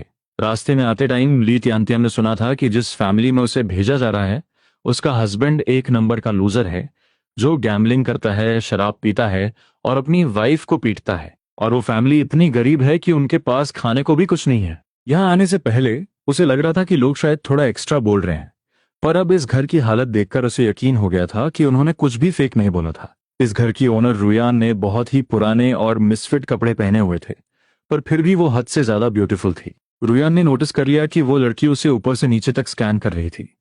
रुयान ने पहले अपने पैच लगे हुए पुराने कपड़ों को देखा और फिर उस लड़की को जिसने एक बहुत ही ट्रेंडी स्कर्ट, व्हाइट सॉक्स और लेदर शूज पहने हुए थे। वो सच में बहुत ग्लैमरस लग रही थी। रुयान ने उसके उस जजिंग लुक को इग्नोर करते हुए कहा, तुम बैठ जाओ, वो रूम उसमें बहुत सारा कबाड़ भरा है। जब मेरे हस्बैंड वापस आएंगे तभी हम वो रूम तुम्हारे लिए क्लियर कर पाएंगे। इतना कहकर वो रूम में गई और एक थर्मस लेकर आई ताकि उस गेस्ट को पानी सर्व कर सके। ली त्यान थोड़ी ऑकवर्ड फील कर रही थी। उसने बस नोट किया और कोर्टयार्ड में रखे एक स्टूल पर बैठ गई। उसने रुयान की तरफ देखकर एक फेक स्माइल दी। उसके माइंड में बस एक ही प्लान चल रहा था, मुझे किसी भी तरह वो रिटर्न टू सिटी लेटर हासिल करना होगा। वो एक दिन भी इस डंपयार्ड में नहीं रुकना चाहती थी, स्पेशली एक ऐसे घर में जहां का ओनर एक क्रिमिनल और लूजर हो। उसे अब बहुत केयरफुल रहना होगा ताकि वो लूजर उस पर कोई गंदी नजर ना डाल सके। रुयान ने सोचा था कि वो लंच में कुछ सिंपल सा बना लेगी, पर अब घर में एक नई गेस्ट आ गई थी। तो उसे कुछ अच्छा बनाना ही पड़ेगा। उसने अपनी स्लीव्स रोल की और कुकिंग की प्रिपरेशन शुरू कर दी। लित्यांतिन को लगा कि अगर वो यहाँ फ्री में रहेगी तो अच्छा नहीं लगेगा, तो उसने अपने हाथ धोए और हेल्प करने के लिए किचन में गई। भाभी, क्या मैं फायरवुड लकड़ियां जला दूं? पर जैसे ही उसने किचन में एंटर किया, वो शॉक में फ्रीज हो गई। वो टूटा फूटा सा किचन अंदर से बहुत नीट और क्लीन था, और सबसे बड़ा शौक, छत से मीट का एक बहुत बड़ा पीस लटक रहा था। इसने कहा था कि ये फैमिली इतनी गरीब है कि इनके पास खाने को कुछ नहीं है। जिस घर में राशन नहीं होता वो इतना बड़ा मीट कैसे अफोर्ड कर सकते हैं? रुयान अपना आटा गूंथने में बिजी थी। ली तियान की आवाज सुनकर उसने बिना देखे कहा, तुम्हारी हेल्प की जरूरत नहीं है। अगर तुम फ्री हो तो बाहर जाकर मेरी बच्ची का ध्यान रख लो। ली तियान ने नोट किया और किचन से बाहर आ गई। वो उस छोटे से बेड के पास गई और उस बच्ची को देखा। वो बच्ची बहुत ही क्यूट और डॉल जैसी लग रही थी, बस थोड़ी सी कमजोर थी। वो झुकी और उस बच्ची के साथ खेलने लगी। उसके माइंड में एक कंफ्यूजन था, ये ओनर रुयान तो मेरी ही एज की लग रही है, इतनी फेयर और ब्यूटीफुल है, फिर उसने इतनी जल्दी शादी क्यों कर ली? और उसकी एक बच्ची भी है। अगर इसकी लुक्स इतनी अच्छी हैं तो इसे तो कोई रिच और वेल सेटल्ड हस्बैंड मिल सकता था। फिर इसने ऐसे लूजर से शादी क्यों की? क्या उस आदमी ने इसे फोर्स किया था, या किसी मजबूरी में इसने शादी की थी? ये सब सोचकर ली त्यान को और ज्यादा डर लगने लगा। उसे अब इस घर में एक सेकंड भी नहीं रुकना था। वो सोच रही थी कि क्या वो वापस विलेज लीडर के पास जाकर अपनी लोकेशन चेंज करवा सकती है। किचन में रुयान बिजी थी और बाहर बैठी वो सिटी गर्ल अपनी ही माइंड में एक पूरी सस्पेंस थ्रिलर मूवी डायरेक्ट कर रही थी। दोपहर के लगभग 4 बजे वो ट्रैक्टर जोरदार शोर करता हुआ गांव में एंटर हुआ और सीधा मेरे बताए हुए डायरेक्शन पर आकर मेरे दरवाजे पर रुक गया। कोर्टयार्ड में बैठकर मक्का छील रही रुयान ने जैसे ही बाहर ट्रैक्टर की आवाज सुनी, उसने तुरंत अपना काम छोड़ा। वो जल्दी से खड़ी हुई और दरवाजे की तरफ आई, और उसी टाइम उसने मुझे उस ट्रैक्टर से जंप करते हुए देखा। उसका माइंड फिर से कंफ्यूज हो गया, ये शोर मचाने वाले ट्रैक्टर पर बैठकर क्यों वापस आया है? इससे पहले कि रुयान मुझसे कुछ पूछ पाती, ट्रैक्टर ड्राइवर ने जोर से चिल्लाकर कहा, यंग मैन, तुम्हारे पास तो बहुत सारा सामान है, क्या तुम्हारे घर में इन सब के लिए स्पेस है? ये बोलते हुए वो ट्रैक्टर के पीछे गया। उसने पूरी पावर लगाकर उस भारी फ्रिज को किनारे तक खिसकाया। मैं तुरंत आ गया और उस फ्रिज को अपने कंधों पर उठा लिया। मैंने ड्राइवर को देखकर एक बड़ी सी स्माइल दी और बोला, टेंशन मत लो, फ्यूचर में हमारे पास बहुत स्पेस होगा। ये पूरा सीन देखकर पास खड़ी रियान पूरी तरह शॉक में थी। उसने एकदम ब्लैंक फेस के साथ पूछा, क्या ये सब तुमने खरीदा है? इतनी सारी चीजें और एक फ्रिज भी, इसमें तो बहुत पैसे और टिकट्स लगे होंगे। रियान की वो खूबसूरत और गोरी शक्ल देखकर मुझे समझ आ गया था कि उसके दिमाग में क्या चल रहा है। वो पैसों को लेकर टेंशन में थी। मैं उसके पास गया और प्यार से उसके गाल को छुआ। मेरे लिए ये पैसे कुछ भी नहीं थे। मैं तो बस ये चाहता था कि मेरी वाइफ अब से एक अच्छी और लग्जरी लाइफ जिए, अच्छा खाए, अच्छे कपड़े पहने, और उसे कभी कोई तकलीफ न उठानी पड़े। मैंने उसके कान के पास झुककर धीरे से फुसफुसाया, मैं तुम्हें बाद में सब कुछ डिटेल में बताऊंगा, अभी तुम साइड में खड़ी हो जाओ, कहीं तुम्हें चोट ना लग जाए। मैं पहले सारा सामान उतार लूं। मेरी बात सुनकर रुयान चुपचाप साइड में खिसक गई, पर जब उसने ट्रैक्टर से सामान को पहाड़ की तरह नीचे उतरते हुए देखा तो उसका दिल धक धक करने लगा। अगर उसे पता होता कि मैं इतना सारा सामान खरीदने वाला हूं तो वो भी बच्ची को लेकर मेरे साथ सिटी चली जाती। इतने सारे पैसे खर्च कर दिए, इसे बिल्कुल भी पैसे बचाना नहीं आता। सिर्फ इस एक फ्रिज के लिए कितने पैसे लगे होंगे, कितना खर्चीला इंसान है। रुयन अपने मन में बड़बड़ा रही थी। उसी समय कोने में खड़ी ली तियान बच्ची को गोद में लिए हुए मुझे घूर रही थी। यही वो इंसान है जिसे पूरा गांव एक गुंडा और लूजर कहता है। मैंने तो सोचा था कि ये देखने में भी बहुत भद्दा और बदसूरत होगा, पर ये तो किसी मूवी स्टार से भी ज्यादा हैंडसम है। उसने अपनी पूरी लाइफ में इतना गुड लुकिंग इंसान नहीं देखा था। मुझे देखकर उसका दिल जोर जोर से धड़कने लगा था। अबली त्यान को समझ में आ रहा था कि रुयन जैसी खूबसूरत औरत ने इतनी कम उम्र में इस गरीब घर में शादी क्यों कर ली थी। जब सारा सामान ट्रैक्टर से उतर गया तो मैंने अपनी पॉकेट से 5 रुपए निकाले और ट्रैक्टर ड्राइवर को दे दिए। उस ड्राइवर ने खुशी खुशी पैसे लिए और मुझे बाय बोलकर अपना ट्रैक्टर लेकर वहां से निकल गया। मैंने सामान को कोर्टयार्ड के अंदर शिफ्ट करना शुरू कर दिया। मुझे बिल्कुल भी आइडिया नहीं था कि घर में एक और अजनबी औरत मौजूद है। रियन सारा सामान अरेंज करने में बिजी थी और ये तियान बच्ची को गोद में लिए उन नए कपड़ों को लालच भरी नजरों से देख रही थी। वो लेडीज स्वेटर सिटी का सबसे लेटेस्ट डिजाइन था। जब वो सिटी से यहाँ आ रही थी तो वो भी ऐसा ही एक स्वेटर खरीदना चाहती थी, पर उसकी कीमत 10 रुपए से भी ज्यादा थी और उसकी फैमिली ने उसे खरीदने के लिए मना कर दिया था। और ऊपर से रेयान का हस्बैंड, मैं उसका कितना ध्यान रख रहा था। सामान उठाते टाइम उसने रेयान को कुछ भी उठाने नहीं दिया। ये सब देखकर ली तियान के दिल में बहुत जलन होने लगी। जब मैं सारा सामान अंदर लेकर आया तो फाइनली मेरी नजर उस अजनबी और खूबसूरत औरत पर पड़ी जो मेरी बच्ची को गोद में लिए खड़ी थी। मैंने तुरंत अपनी नजरें हटाई और कंफ्यूजन के साथ रियान की तरफ देखा। रियान, क्या ये तुम्हारी कोई दोस्त है? रियान अपने काम में बिजी थी मेरी बात सुनकर उसने जवाब दिया, अरे ये ली टियानचैन है, सिटी से आई हुई एक यूथ। गांव के लीडर ने इसे हमारे घर पर कुछ दिन रुकने के लिए भेजा है। तुम बताओ, क्या हम वेस्ट वाले रूम को साफ करके इसके रहने का जुगाड़ कर दें? उसकी आवाज में एक हिचकिचाहट थी। वो जानती थी कि घर के डिसीजन मैं लेता हूं, इसलिए वो मुझसे पूछे बिना कुछ भी कंफर्म नहीं करना चाहती थी। उसे डर था कि कहीं मैं फिर से गुस्सा ना हो जाऊं। घर में किसी आउटसाइडर के रुकने की बात सुनकर मेरे चेहरे पर एक इरिटेशन आ गई। मैं बिल्कुल नहीं चाहता था कि कोई अजनबी आकर मेरी और मेरी वाइफ की शांति खराब करे। पर जब मैंने रुयन की उन उम्मीद भरी नजरों को देखा तो मैं उसे मना नहीं कर पाया। मुझे लगा कि अगर मैंने मना किया तो शायद वो फिर से मुझसे डरने लगेगी। मैंने कुछ नहीं कहा और चुपचाप रुयान को अंदर वाले कमरे में ले गया। वहां पहुंचकर मैंने अपने इनर पॉकेट से वो सारे पैसे निकाले जो मैंने हर्ब्स बेचकर कमाए थे और सीधे रुयान के हाथ में रख दिए। उन सारे नए ग्रेट यूनिटी नोट्स को देखकर रुयान को अपनी आंखों पर यकीन नहीं हो रहा था। क्या सच में वो दो शीहू और एक ही शॉ वो इतने महंगे बिके? इतनी सारी शॉपिंग करने के बाद भी इतने सारे पैसे बच गए? जब मैंने उससे कहा कि मैं एक नया घर बनाना चाहता हूं तो उसने घबराकर तुरंत वो सारे पैसे छुपा दिए। मेरी उन एक्साइटेड नजरों को इग्नोर करते हुए वो गहरी सोच में पड़ गई। रुयान सोच रही थी कि अगर हम नया घर न बनाएं तो इन 2 बार कमाए हुए पैसों से हम तीनों कई सालों तक आराम से जी सकते हैं, पर अगर हमने घर बनाया तो ये पैसे कम पड़ जाएंगे और हमें फिर से उधार लेना पड़ेगा। पिछले 2 सालों में उसकी फैमिली और भाई ने उनकी बहुत फाइनेंशियल हेल्प की थी। अब उनके भी अपने बच्चे थे तो रुयान उनसे और पैसे मांगने की हिम्मत कैसे कर सकती थी? वो अभी इन ख्यालों में खोई हुई थी कि मैं उसके माइंड को पढ़ गया। मैं अचानक आगे बढ़कर उसके गोरे और सॉफ्ट गालों पर एक किस कर दिया। बस करो वाइफ, पैसों की टेंशन तुम मुझ पर छोड़ दो। गाल पर अचानक हुए उस वार्म टच से रुयान का चेहरा टमाटर की तरह लाल हो गया। उसने मुझे एक प्यारी सी गुस्से वाली लुक दी और बोली, क्या कर रहे हो? बाहर कोई है? तुम्हें बिल्कुल भी शर्म नहीं आती? पर मेरी स्किन अब बहुत मोटी हो चुकी थी, मुझे किसी बात की कोई परवाह नहीं थी। मैं बस हंसते हुए अपनी खूबसूरत वाइफ को देखता रहा। तभी रुयन ने धीरे से याद दिलाया कि बाहर कोई हमारा वेट कर रहा है। मैं तुरंत सीरियस हुआ और धीरे धीरे चलकर कोर्टयार्ड में आ गया। बाहर आकर मैंने देखा कि वो सिटी गर्ल ली टियानटियान अभी भी वहीं खड़ी है। उसने अपना लोकेशन चेंज करवाने का प्लान ड्रॉप कर दिया था। इस घर का ओनर वैसा बिल्कुल नहीं था जैसा गांव के लोग बता रहे थे। अभी जब रुयान सामान सेट कर रही थी तो ली टियानटियान ने एक चीज बहुत ध्यान से नोटिस की थी। मैंने घर का सारा सामान खरीदा था, बच्ची के लिए कपड़े लिए थे और रुयान के लिए भी, पर मैंने खुद के लिए एक भी चीज नहीं ली थी। जो इंसान अपनी वाइफ के लिए इतना सोच सकता है वो पक्का एक बहुत केयरिंग और अच्छा इंसान होगा। सिटी से शॉपिंग करके आने वाले ज्यादातर आदमी हमेशा सबसे पहले खुद के लिए चीजें लेते हैं, पर यह इंसान बिल्कुल अलग था। लिटियांटियन अपने ख्यालों में खोई हुई थी और मैं वापस जाकर रुयान को पीछे से गले लगा चुका था। मैंने अपनी ठुड्डी रुयान के शोल्डर पे रखी और बहुत प्यार से पूछा, मैंने जो नए कपड़े तुम्हारे लिए खरीदे हैं तुमने वो ट्राई क्यों नहीं किए? क्या तुम्हें डिजाइन पसंद नहीं आया या फिर साइज में कोई प्रॉब्लम है? अगर तुम्हें वो अच्छे नहीं लगे तो हम किसी और दिन जाकर चेंज कर लेंगे। मेरी चौड़ी और मजबूत चेस्ट से टिककर रुयान की हार्ट बीट बहुत तेज हो गई थी।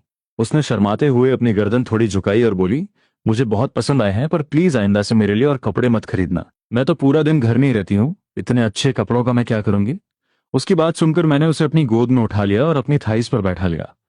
रियान अचानक हुए इस एक्शन से बहुत डर गई और उसके मुंह से एक हल्की सी चीख निकल गई। उसने गुस्से में अपने छोटे छोटे मुक्कों से मेरी चेस्ट पर 2 बार मारा। फिर उसने घबराकर दरवाजे की तरफ देखा और उसे डर था कि बाहर खड़ी ली त्यान ने हमारी बातें सुन ली होंगी। बस करो, घर में कोई और भी है, मुझे नीचे उतारो। रियान मेरे गले से आजाद होने की कोशिश कर रही थी पर मैंने उसे और कसकर पकड़ लिया और उसके गाल पर एक और किस किया। बस थोड़ी देर और ऐसे ही रहने दो। घर में एक गेस्ट होने की वजह से रुयान की बॉडी एकदम स्टिफ हो गई थी। वो बाहर की आवाजें सुनने की कोशिश कर रही थी और इस मूवमेंट को बिल्कुल भी एंजॉय नहीं कर पा रही थी, पर वो मेरे इस प्यार भरे टच को रिजेक्ट भी नहीं करना चाहती थी। काफी देर बाद रुयान का चेहरा अभी भी लाल था। जब वो फाइनली रूम से बाहर आई उसने ली तियान की तरफ देखकर कहा, तुम्हें आज रात थोड़ा एडजस्ट करना पड़ेगा। वेस्ट वाले रूम में बहुत सारा सामान है, तुम्हारे भैया शायद आज उसे पूरा खाली ना कर पाए। ली तियान ने रुयान का वो लाल चेहरा देखा, उसे तुरंत समझ आ गया कि अंदर हम दोनों के बीच क्या चल रहा था। उसका अपना चेहरा भी शर्म से लाल होने लगा और उसने अपनी नजरें झुका ली। कोई बात नहीं, भाभी भैया को ज्यादा तकलीफ देने की जरूरत नहीं है। रियान ने स्माइल करते हुए कहा, तकलीफ की कोई बात नहीं है, बस तुम हमारे इस गरीब घर को बुरा मत मानना। ली तियान को वेस्ट रूम में शिफ्ट करने का डिसीजन लेने के बाद मुझे लगा कि इसका एक फायदा भी है। जब मैं माउंटेन पर हंटिंग और शिव कलेक्ट करने जाऊंगा तो कम से कम रुयान के पास बात करने के लिए कोई तो होगा। शाम ढलने तक मैंने फाइनली उस रूम को साफ कर दिया। वहां बहुत टाइम से कोई नहीं रहा था तो वहां काफी धूल थी। मैंने लकड़ी के कुछ तख्तों से एक छोटा सा बेड तैयार कर लिया।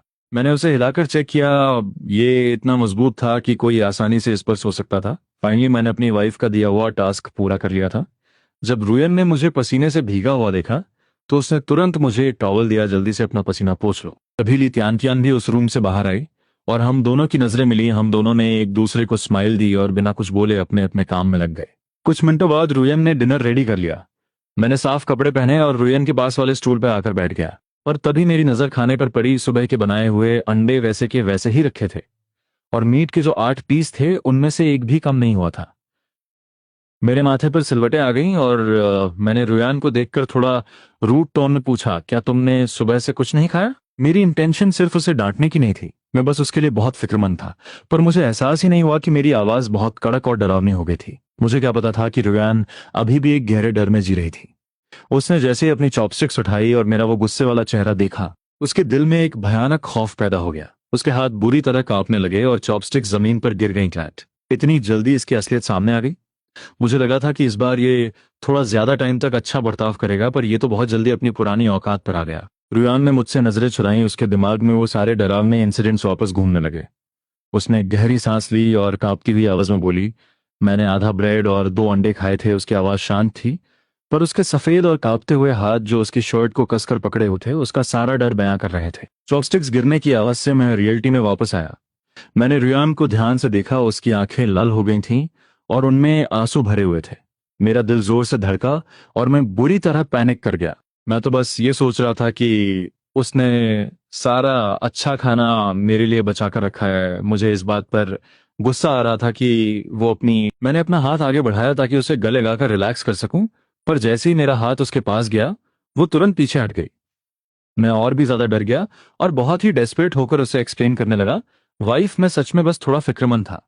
मेरा इंटेंशन तुम्हें डराने का बिल्कुल नहीं था। अगर घर में वो आउटसाइडर नहीं होती तो मैं पक्का रुयान के सामने घुटनों पर बैठ जाता। मेरी वो सॉफ्ट और रिक्वेस्टिंग आवाज सुनकर रुयान के अंदर दबा हुआ सारा डर और दर्द बाहर आ गया। उसके आंसू मोतियों की तरह गिरने लगे। वो सच में बहुत डर गई थी। उसे लगा था कि मैं फिर से वो वायलेंट मॉन्स्टर बन गया हूं जो बात बात पर उसे पीटता था। अपनी वाइफ को इस तरह रोता देख मेरा दिल टूट गया। मैंने उसे अपनी बाहों में उठाया और तेजी से ईस्ट रूम की तरफ चला गया। बाहर बैठी ली टियंतियन जो अभी बस खाना शुरू करने वाली थी पूरी तरह कंफ्यूज हो गई। ये अभी अचानक से क्या हुआ, उसे कुछ भी समझ नहीं आया और अब वो पूरे कोर्टयार्ड में बिल्कुल अकेली बैठी थी। रूम के अंदर जाकर मैंने बहुत ही सॉफ्ट आवाज में माफी मांगी, वाइफ आई एम सॉरी, मेरी ही गलती है। मुझे लगा कि तुमने जानबूझकर खाना नहीं खाया ताकि सब कुछ मेरे लिए बच जाए, इसीलिए मैं थोड़ा हाइपर हो गया। मैं पूरा दिन बाहर रहता हूँ तो तुम्हारा ध्यान नहीं रख पाता और इसी टेंशन में मेरी आवाज थोड़ी लाउड हो गई। मेरा एक्सप्लेनेशन सुनकर रुयान का दिल थोड़ा रिलैक्स हुआ और उसे समझ आ गया कि मैं सच में उसकी फिक्र कर रहा था। बाहर बैठी ली टियानचियन एक हाथ से अपना चेहरा पकड़े हुए सोच रही थी कि अंदर क्या चल रहा है। उसकी हिम्मत नहीं हो रही थी कि वो अंदर जाकर चेक करे, तो वो बस वहीं बैठकर वेट करने लगी। काफी देर बाद कमरे से कुछ आवाजें आईं और फिर हम दोनों बाहर आ गए। ली तियान ने नोटिस किया कि रुयान की आंखों के किनारे अभी भी गीले थे, मतलब मैंने उसे मना लिया था। जब रुयान ने देखा कि ली तियान उसे घूर रही है तो उसका चेहरा शर्म से और लाल हो गया। हम तीनों खाने के लिए बैठे। रुयान ने एक जोड़ी चॉपस्टिक्स ली तियान को दी, खाना शुरू करो, और फिर उसने एक जोड़ी मुझे दी। मैंने खाना शुरू किया और पूरे टाइम ली तियान की तरफ एक बार भी नहीं देखा। रुयान ने एक वाइट ब्रेड ली तियान को दी और कहा, खा लो, फॉर्मल होने की कोई जरूरत नहीं है, इसे अपना ही घर समझो। ली तियान ने ब्रेड ली और धीरे से एक बाइट लिया। उसे सच में समझ नहीं आ रहा था कि ये फैमिली आखिर गरीब है या अमीर। अगर ये गरीब हैं तो ये fine white bread, fried eggs और मीट खा रहे हैं। ऐसा खाना तो सिटी के अमीर घरों में भी मुश्किल से मिलता है। पर अगर ये अमीर हैं तो ये 3 टूटे फूटे मिट्टी के कमरों में रहते हैं। आज खरीदे हुए फ्रिज को छोड़कर घर में कोई ढंग का फर्नीचर नहीं है। यहाँ तक कि जिस बेड पर वो सो रही है वो भी बस कुछ लकड़ी के तख्तों से बना है। खाना खत्म होने के बाद मैंने रुयान लिए गर्म पानी तैयार किया। उसे लगा शायद वो ओवरथिंक कर रही है, पर अगले ही पल उसे एक आदमी की गंदी आवाज सुनाई दी, मेरी प्यारी रुयान, क्या तुम नहा रही हो? यह आवाज सुनते ही रुयान के रोंगटे खड़े हो गए। उसने जल्दी से अपने कपड़े पहने और पूरी ताकत से चिल्लाई, जाओ जेंगो, कोई है बचाओ। मैं बाहर अपनी पैंट सेट कर रहा था कि अचानक मुझे रुयान की चीख सुनाई दी। मैं तेजी से अंदर गया और रुयान सीधा मेरी बाहों में आ गिरी। उसने मुझे कसकर पकड़ लिया। मैंने उसकी पीठ थपथपाते हुए पूछा, क्या हुआ? रुयान ने मुझे और कसकर पकड़ा। उसकी बॉडी बुरी तरह कांप रही थी। घर के पीछे कोई था। उसकी बात सुनते ही मेरी आंखों में एक भयानक और डार्क गुस्सा आ गया। मैंने कोर्टयार्ड की दीवार के बाहर देखा और मुझे एक परछाई तेजी से भागती हुई दिखाई दी। मेरी आंखों में एक जानलेवा इंटेंट था। मैंने अपनी नजरें वापस लीं और रुयान को देखा। उसने सिर्फ अपनी नाइट ड्रेस पहनी हुई थी। मैंने उसे गोद में उठाया और वापस बेड पर लेटा दिया। रूम से बाहर आते ही मैंने वेस्ट रूम के दरवाजे पर खड़ी ली टियान को इंस्ट्रक्शन दिया, तुम यहीं रुको और रुयान का ध्यान रखो, मैं भी आता हूँ। बिना कुछ और बोले मैं अपने लंबे कदमों से कोर्टयार्ड के बाहर निकल गया। मेरी डार्क परछाई रात के अंधेरे में गायब हो गई। गांव के इस साइड में रहने वाले एयरलाइजी वो गुंडा के घर के पास पड़ोसियों को एयरलाइजी की भयानक चीखें सुनाई दे रही थी। साथ ही कुछ भारी मुक्कों की आवाजें आ रही थीं। पड़ोसी डर के मारे कांप रहे थे। सबको पता था कि मैं एक बहुत ही खतरनाक और वायलेंट इंसान हूं और मेरा बैकग्राउंड भी ऐसा था कि कोई मुझसे पंगा नहीं लेना चाहता था। उन्हें समझ नहीं आ रहा था कि एयरलाइजी ने ऐसा क्या किया जो मैं उसे इतनी बुरी तरह पीट रहा हूं। ऐसा लग रहा था कि आज मैं उसे जान से मार ही दूंगा। फोर्थ ब्रदर, मुझे माफ कर दो। मैं तो बस उस सिटी से आई हुई लड़की ली तियान को देखने गया था। मैंने सच में कुछ नहीं देखा। उसकी बकवास सुनकर मैंने सीधा उसके जबड़े पर एक जोरदार पंच मारा और उसका जबड़ा डिसलोकेट कर दिया। क्या बकवास कर रहा है? तू वहां मीट देखने गया था। क्या तुझे मीट खाना है? हाँ नहीं, फोर्थ ब्रदर में गलत था। मुझे माफ कर दो। एयरलाइजी के पास अब उठकर माफी मांगने की ताकत भी नहीं बची थी। उसे सच में लग रहा था कि आज उसकी जान चली जाएगी।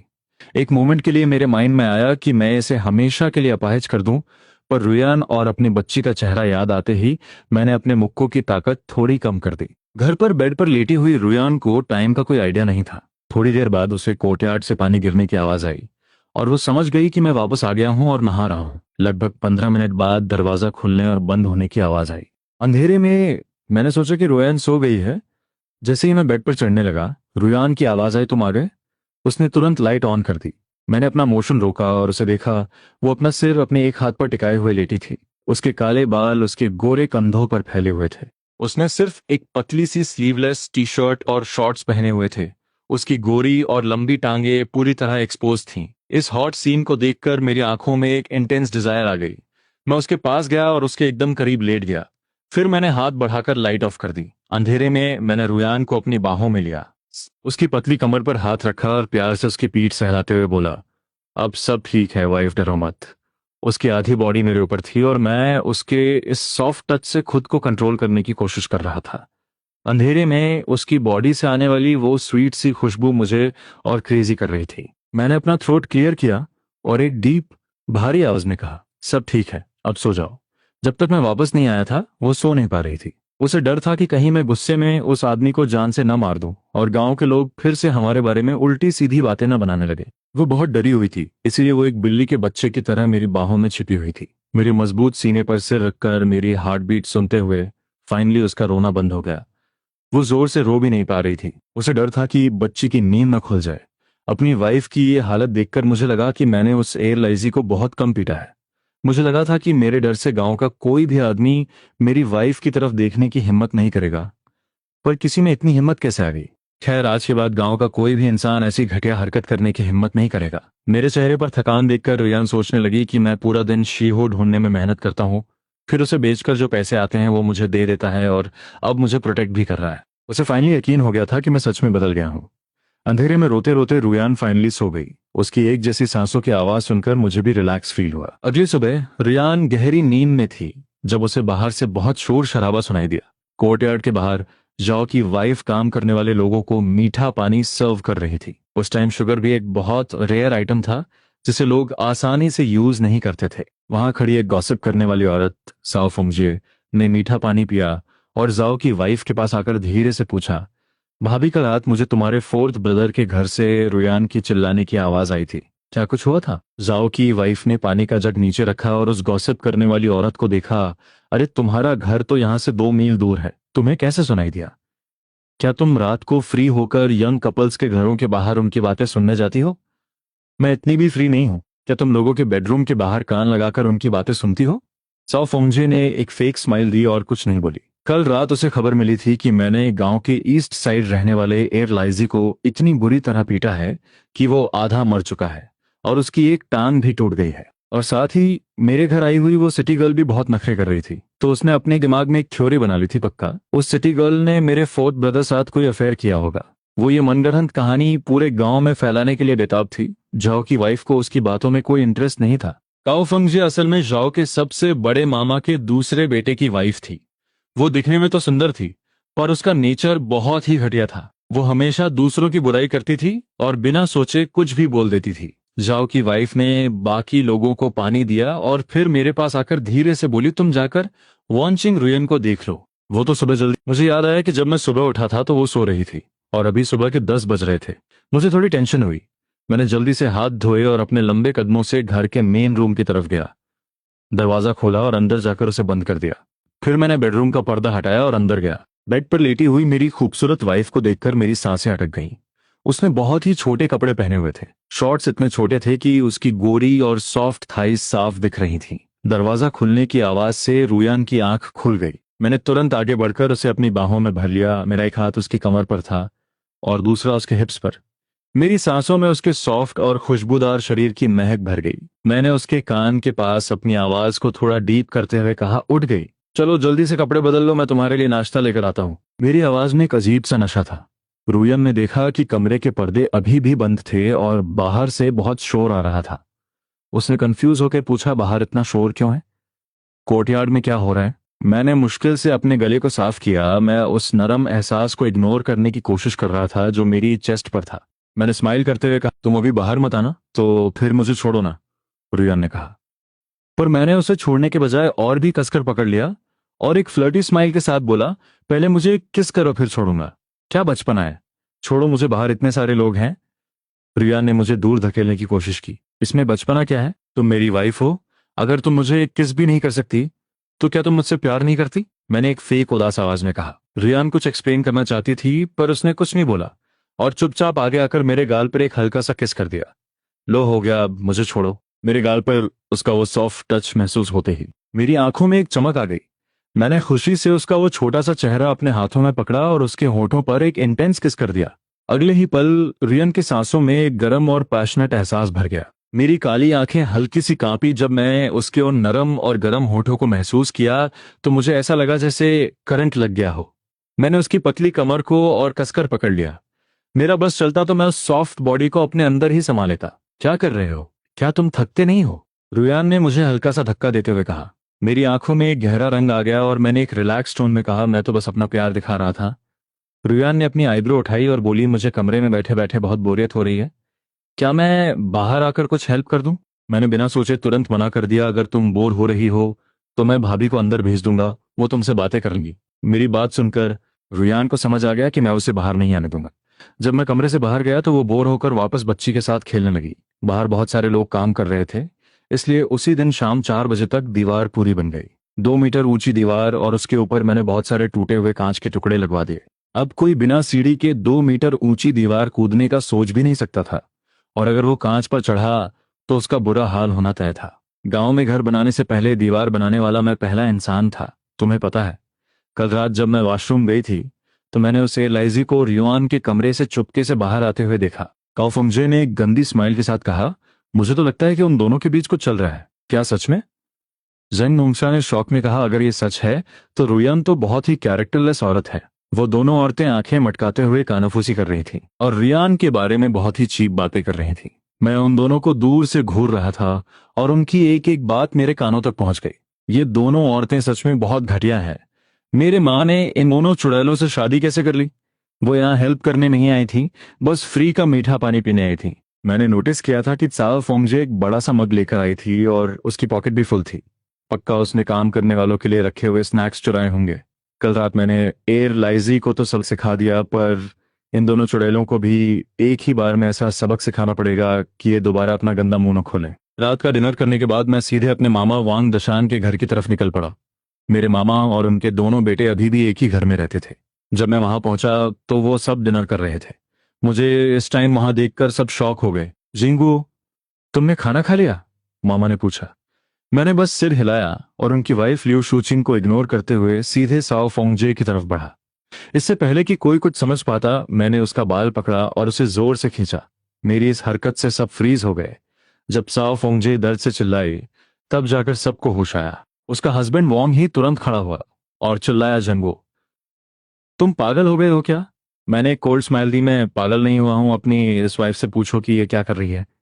साओ फोंगजे को समझ ही नहीं आ रहा था कि मैंने उसकी बातें इतनी जल्दी कैसे सुन ली और मैं इतनी जल्दी एक्शन लेने यहाँ कैसे आ गया। मैंने सबको बताया कि चाओ फोंगजे गांव में रियान के बारे में कैसी गंदी अफवाहें फैला रही है। ये सुनकर मामा और मामी का चेहरा गुस्से से काला पड़ गया। ये कोई बहू नहीं, ये तो हमारे घर के लिए एक श्राप है। मामी ने गुस्से से कहा, मैंने पहले ही अपने बेटे को समझाया था कि इस औरत से दूर रहे, पर ये तो दूसरों की फैमिलीज बर्बाद करने पर तुली हुई है। काओ फोंगजे अपने मन में मुझे गालियां दे रही थी, पर वो कुछ बोल नहीं पा रही थी। तभी जांग होंगशा खड़ी हुई और बोली, अरे यहाँ कुछ मिसअंडरस्टैंडिंग हुई होगी। जिंगो, पहले तुम इसका बाल छोड़ो, आखिर ये तुम्हारी भाभी है।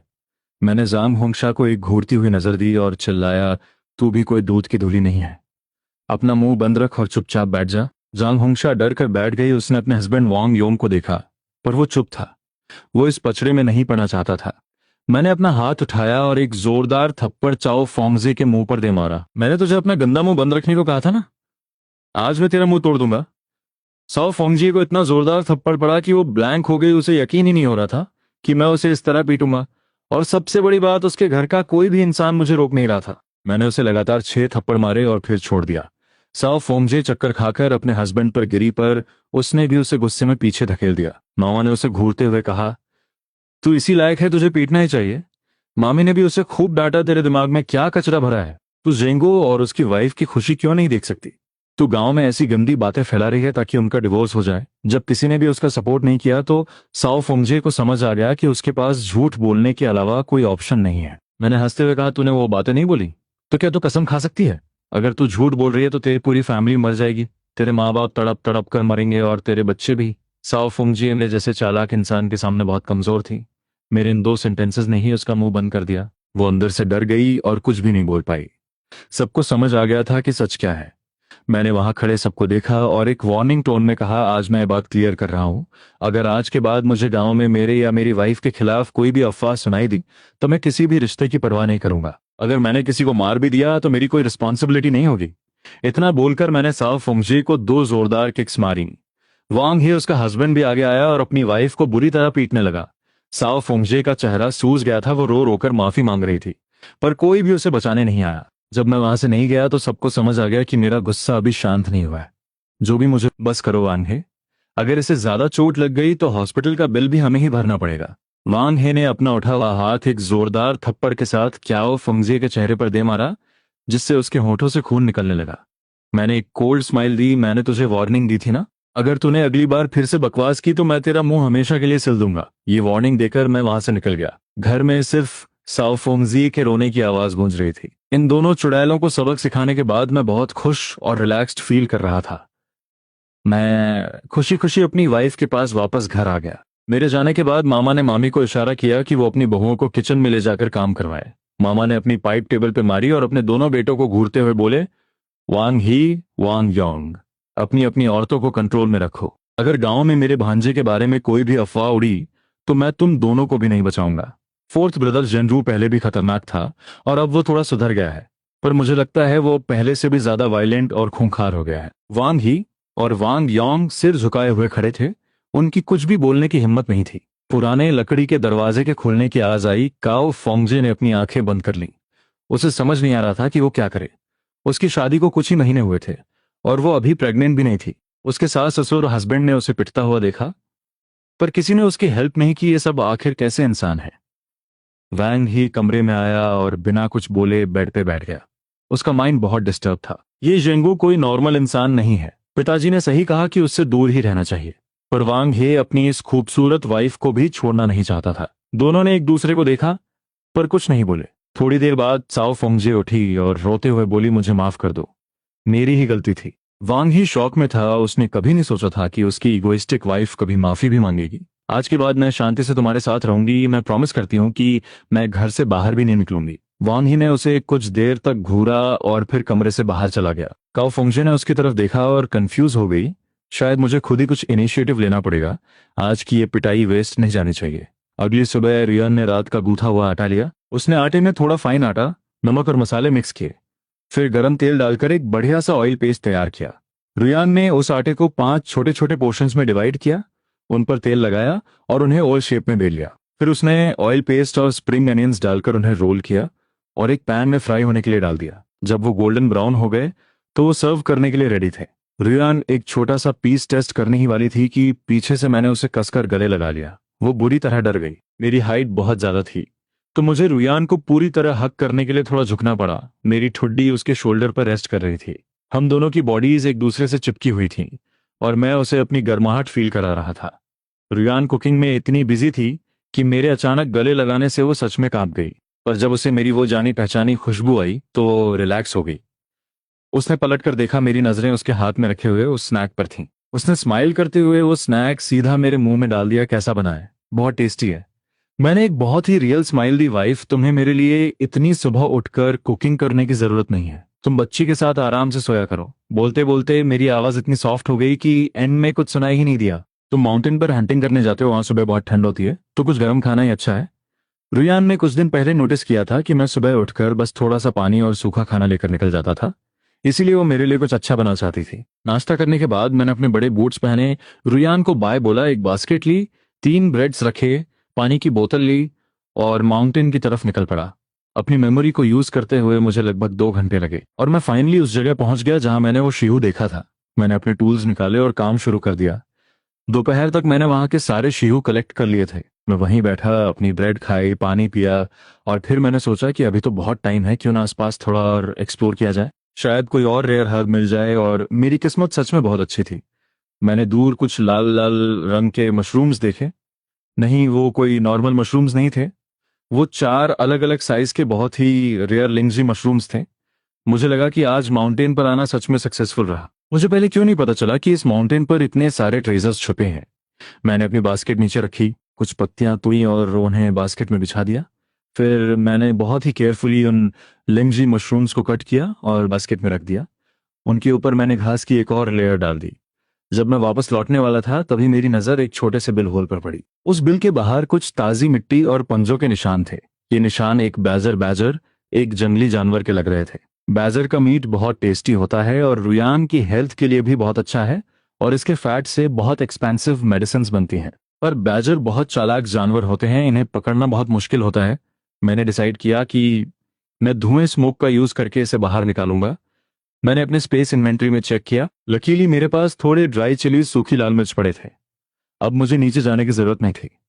मैंने बहुत ही केयरफुली वो सूखी लाल मिर्च और कुछ लकड़ियां उस बिल के मुहाने पर रखी और आग लगा दी। धुआं तेजी से बिल के अंदर जाने लगा। वो धुआं बहुत ही तीखा और घुटन भरा था।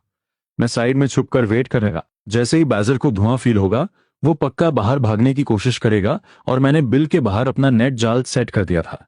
ये एक गैम्बल था क्योंकि बैजर बहुत स्मार्ट होते हैं और वो अपने बिल में कई सारे एग्जिट्स बनाते हैं। मैंने एक बार डिस्कवरी चैनल पर देखा था कि बैजर्स के एक बिल में एवरेज 62 एग्जिट्स होते हैं और कुछ में तो 130 से भी ज्यादा।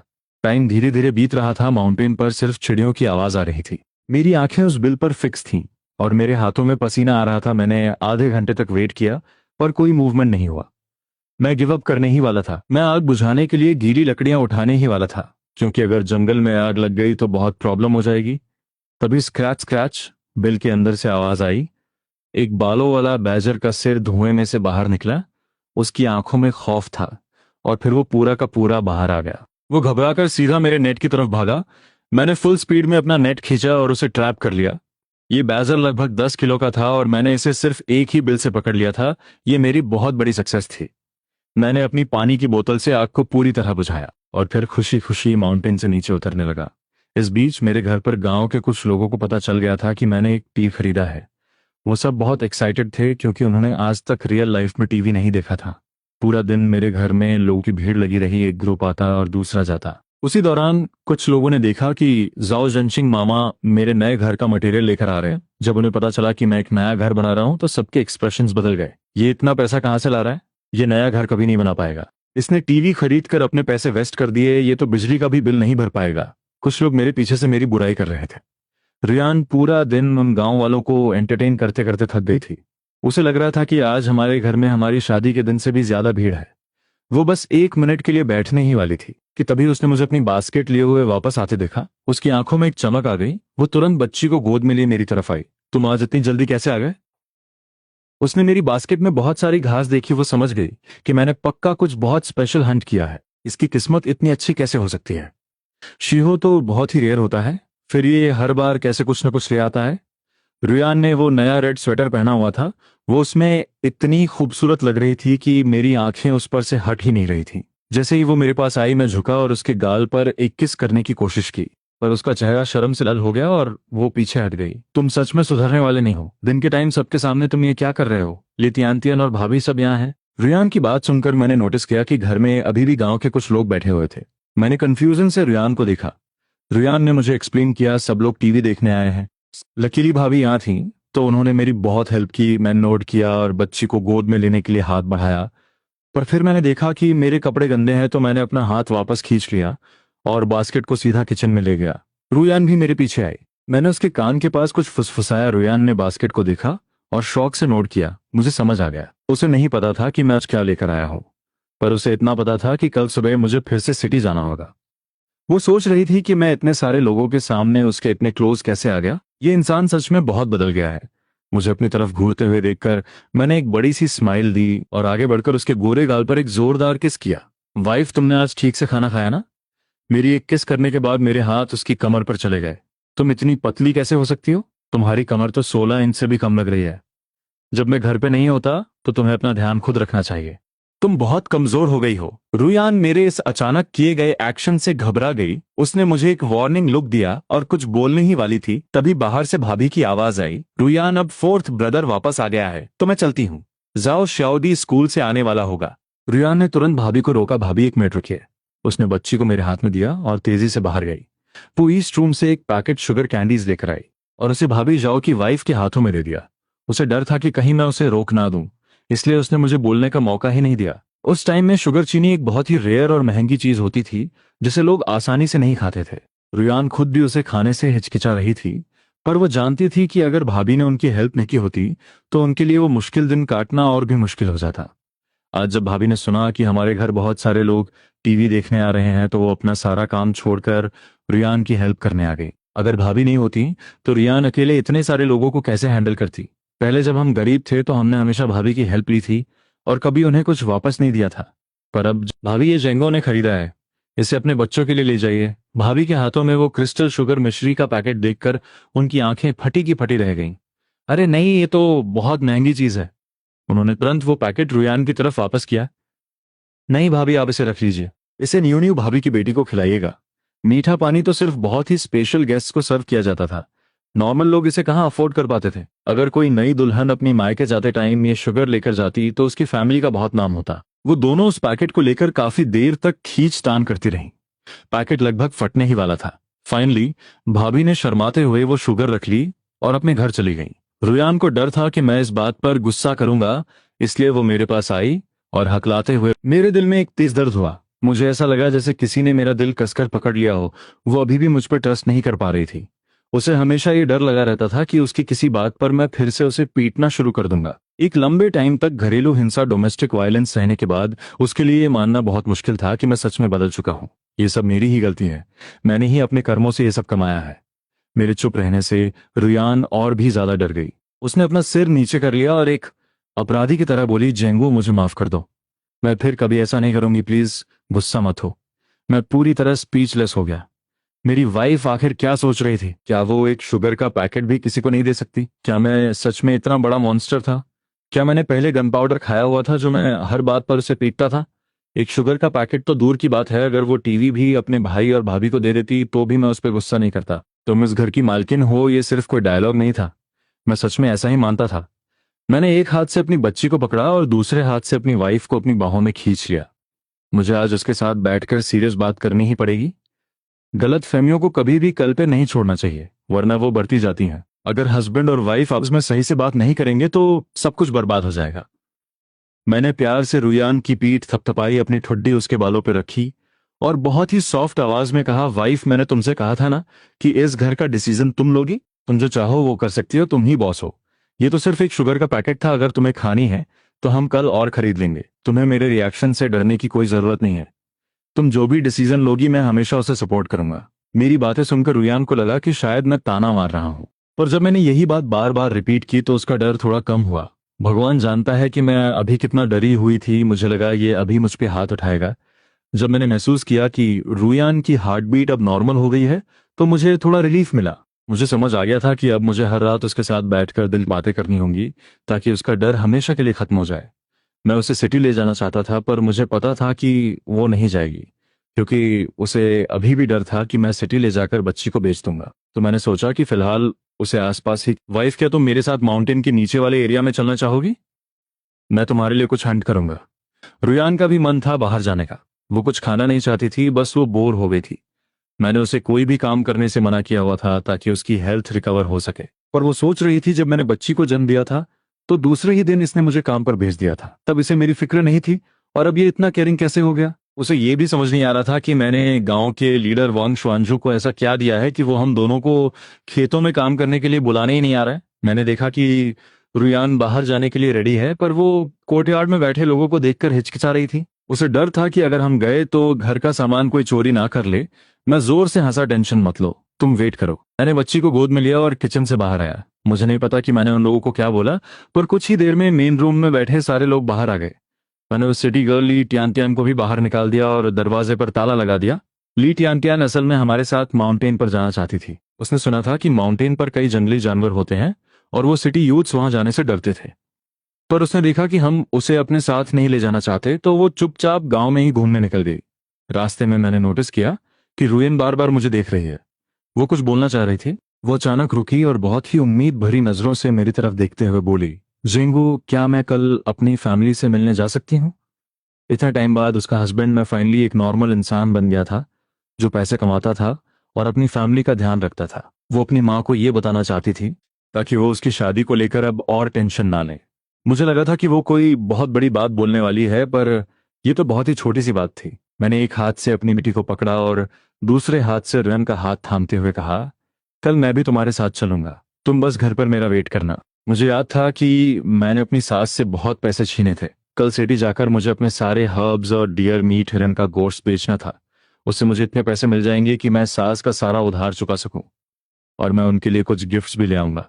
रुयन ने कभी सपने में ही नहीं सोचा था कि मैं ऐसा कुछ बोलूंगा। ये उसके लिए एक बहुत बड़ा सरप्राइज था। उसने स्माइल करते हुए नोट किया। कुछ ही देर में हम एक बहुत ही खूबसूरत झील लेक के पास पहुंच गए। मैं रुका और बोला, हम यहीं रुकेंगे। इस झील में कुछ साल पहले बहुत सी जंगली बत्तखें, वाइल्ड डक्स रहती थीं। गांव के कुछ शरारती बच्चों ने एक अफवाह फैलाई हुई थी कि इस झील में वाटर मंकीज पानी के भूत रहते हैं, इसीलिए गांव का कोई भी इंसान इस झील के पास नहीं आता था। पर मैं इन फालतू बातों पर यकीन नहीं करता था। मैंने अपनी शर्ट उतारी, उसे घास पर बिछाया और रियान को बच्ची के साथ उस पर बैठने को कहा। मैंने आसपास कुछ स्पेशल हर्ब पाउडर भी छिड़क दिया ताकि कीड़े मकोड़े पास ना आए। रियान ने लंबी घास को हटाकर देखा। वो झील बहुत ही साफ थी, उसमें नीले आसमान और पेड़ों का रिफ्लेक्शन दिख रहा था।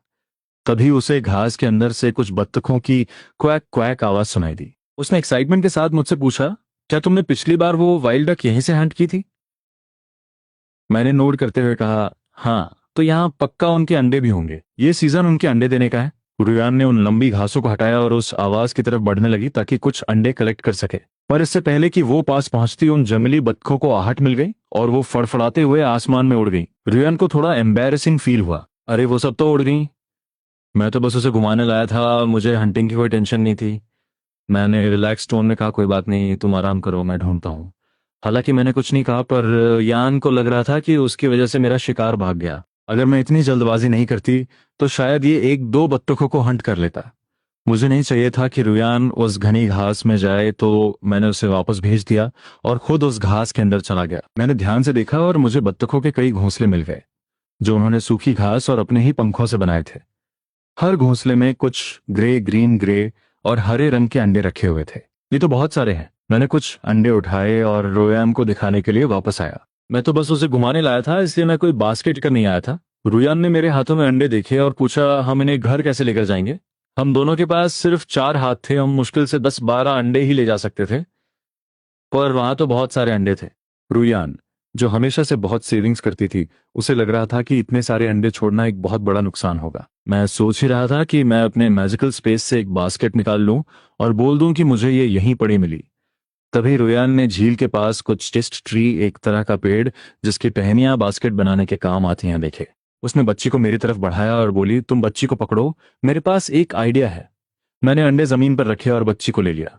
रुयन ने अपने बैग से एक छोटा चाकू निकाला और तेजी से उन पेड़ों की टहनियां काटने लगी। मुझे समझ आ गया कि वो क्या करना चाहती है। मैंने बच्ची को एक सेफ पेड़ की डाल पर बैठाया और अपना चाकू निकालकर उसकी हेल्प करने लगा। वाइफ, तुम छोड़ दो, मैं काट लूंगा। तुम्हारे हाथ छिल जाएंगे, तुम बस बच्ची का ध्यान रखो।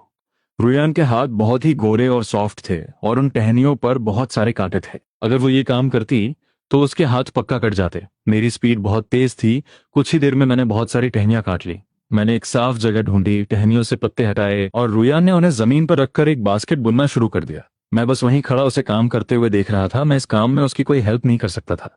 कुछ ही मिनटों में रुयान ने बास्केट का बेस तैयार कर लिया। तभी उसे कुछ याद आया। उसने आसमान की तरफ देखा और मुझसे पूछा, क्या तुम्हें भूख लग रही है? मैंने सिर हिलाया, नहीं, मुझे भूख नहीं है। रुयान ने अपने पेट पर हाथ रखा और शर्माते हुए बोली, पर मुझे थोड़ी भूख लग रही है। मैं अभी जाकर तुम्हारे लिए कुछ शिकार करके लाता हूँ। मैं उसे भून कर तुम्हें खिलाऊंगा। मैंने तुरंत कहा, नहीं, उसकी जरूरत नहीं है। रुयान ने अपने बैग से 2 ब्रेड्स निकाले। मैं ब्रेड्स लेकर आई हूं, हम इन्हें गर्म करके खा लेंगे, तुम भी खा लेना। मैंने उसके बैग की तरफ देखा और स्माइल करते हुए नोट किया। रुयान भी खुशी से मुस्कुराने लगी। उसने झील के पास सूखी लकड़ियां इकट्ठी की और एक छोटी सी आग जला ली। उसने ब्रेड्स को आग के पास रखा और मुझे उनका ध्यान रखने को कहा। फिर वो वापस बास्केट बनाने में लग गई। वो 1 मिनट के लिए भी फ्री नहीं बैठी। उसकी स्पीड बहुत तेज थी। जैसे ही ब्रेड्स के भुनने की खुशबू आने लगी, उसकी बास्केट भी रेडी हो गई। वो मेरे पास आई और एक्साइटमेंट से बोली, देखो क्या ये अच्छी लग रही है? ये तो परफेक्ट है। वाइफ, तुम्हारे हाथ सच में बहुत टैलेंटेड है। मैंने उस डिजाइनर बास्केट को देखा और फिर आग से ब्रेड्स हटाकर रियन को दे दिए। लो, खा लो। रियन ने बास्केट नीचे रखी, झील के पानी से हाथ धोए और फिर हम दोनों एक सूखे पेड़ पर बैठ गए। हल्की सी हवा चल रही थी और डूबते सूरज की रोशनी हम पर पड़ रही थी। हम दोनों आराम से अपनी ब्रेड्स खाने लगे। खाना खत्म करने के बाद मैं खड़ा हुआ, वो बास्केट ली और अंडे कलेक्ट करने के लिए वापस उस घनी घास में चला गया। इस जंगल में कोई आता नहीं था, इसलिए बत्तखों को कोई खतरा नहीं था और उन्होंने यहाँ बहुत सारे अंडे दिए थे। जब तक रुयन अपना खाना खत्म करती, मैंने पूरी बास्केट अंडों से भर दी। यहाँ इतने अंडे हैं कि मैं ऐसी 2 बास्केट्स और भर सकता हूँ। मैंने रुयान को अंडे दिए। वो इतने सारे अंडे देखकर बहुत खुश थी। इतने काफी हैं, हमें लालच नहीं करना चाहिए। तुम यहीं रुको, मैं थोड़ा और अंदर जाकर देखता हूँ, शायद मुझे कोई और शिकार मिल जाए। मैं फिर से उस घने जंगल में चला गया। रुयान घास पर बैठी हुई थी, अपनी बच्ची को पकड़े हुए। वो दूर मुझे देख रही थी। मैं घास में कभी छुप रहा था, कभी धीरे धीरे आगे बढ़ रहा था। मुझे इस तरह जमीन पर रेंगते हुए देखकर उसका दिल तेजी से धड़कने लगा। यहाँ घास इतनी बड़ी है, क्या इसमें सांप नहीं होंगे? अगर इसे सांप ने काट लिया तो क्या होगा? वो जितना सोच रही थी उसे उतना ही डर लगने लगा। उसका टाइम पास होना मुश्किल हो गया था और वो एंग्जाइटी फील करने लगी। जैसे ही मैंने घास से अपना सिर बाहर निकाला, उसने जोर से चिल्लाकर कहा, वापस आ जाओ, मुझे हंटिंग वाला मीट नहीं खाना है। पर मैं बहुत दूर था, इसलिए मुझे उसकी आवाज नहीं आई। मैं फिर से घास के अंदर गायब हो गया। ये देखकर रुयान और ज्यादा पैनिक कर गई। उसने बच्ची को कसकर पकड़ा, जमीन पर पड़ी, मेरी शर्ट उठाई और झील के किनारे खड़ी होकर मुझे ढूंढने लगी। चूंकि मेरी वाइफ मेरे साथ थी और हम सिर्फ माउंटेन के निचले हिस्से में थे, इसलिए मैंने अपनी हंटिंग राइफल यूज नहीं की थी। मैं सिर्फ अपना गुलेल स्लिंग शॉट यूज कर रहा था। ये कोई नॉर्मल गुलेल नहीं था। इसका फ्रेम मैंने एक स्टील रॉड को गर्म करके बहुत ही परफेक्शन के साथ बनाया था। ये बहुत ही सॉलिड और फ्लेक्सिबल था। इसका रबर बैंड बेस्ट क्वालिटी के लेदर से बना था। ये मेरे हाथों में बहुत ही हैवी फील हो रहा था। मेरी आंखें एक चील की तरह आसमान में किसी शिकार को ढूंढ रही थी। फाइनली डूबते सूरज की रोशनी में मुझे एक बहुत बड़ी जंगली हंस वाइल्ड गूज उड़ती हुई दिखाई दी। वो शायद अपने घोंसले की तरफ लौट रही थी। यही सही है। मैंने एक गहरी सांस ली और अपने माइंड को फोकस किया।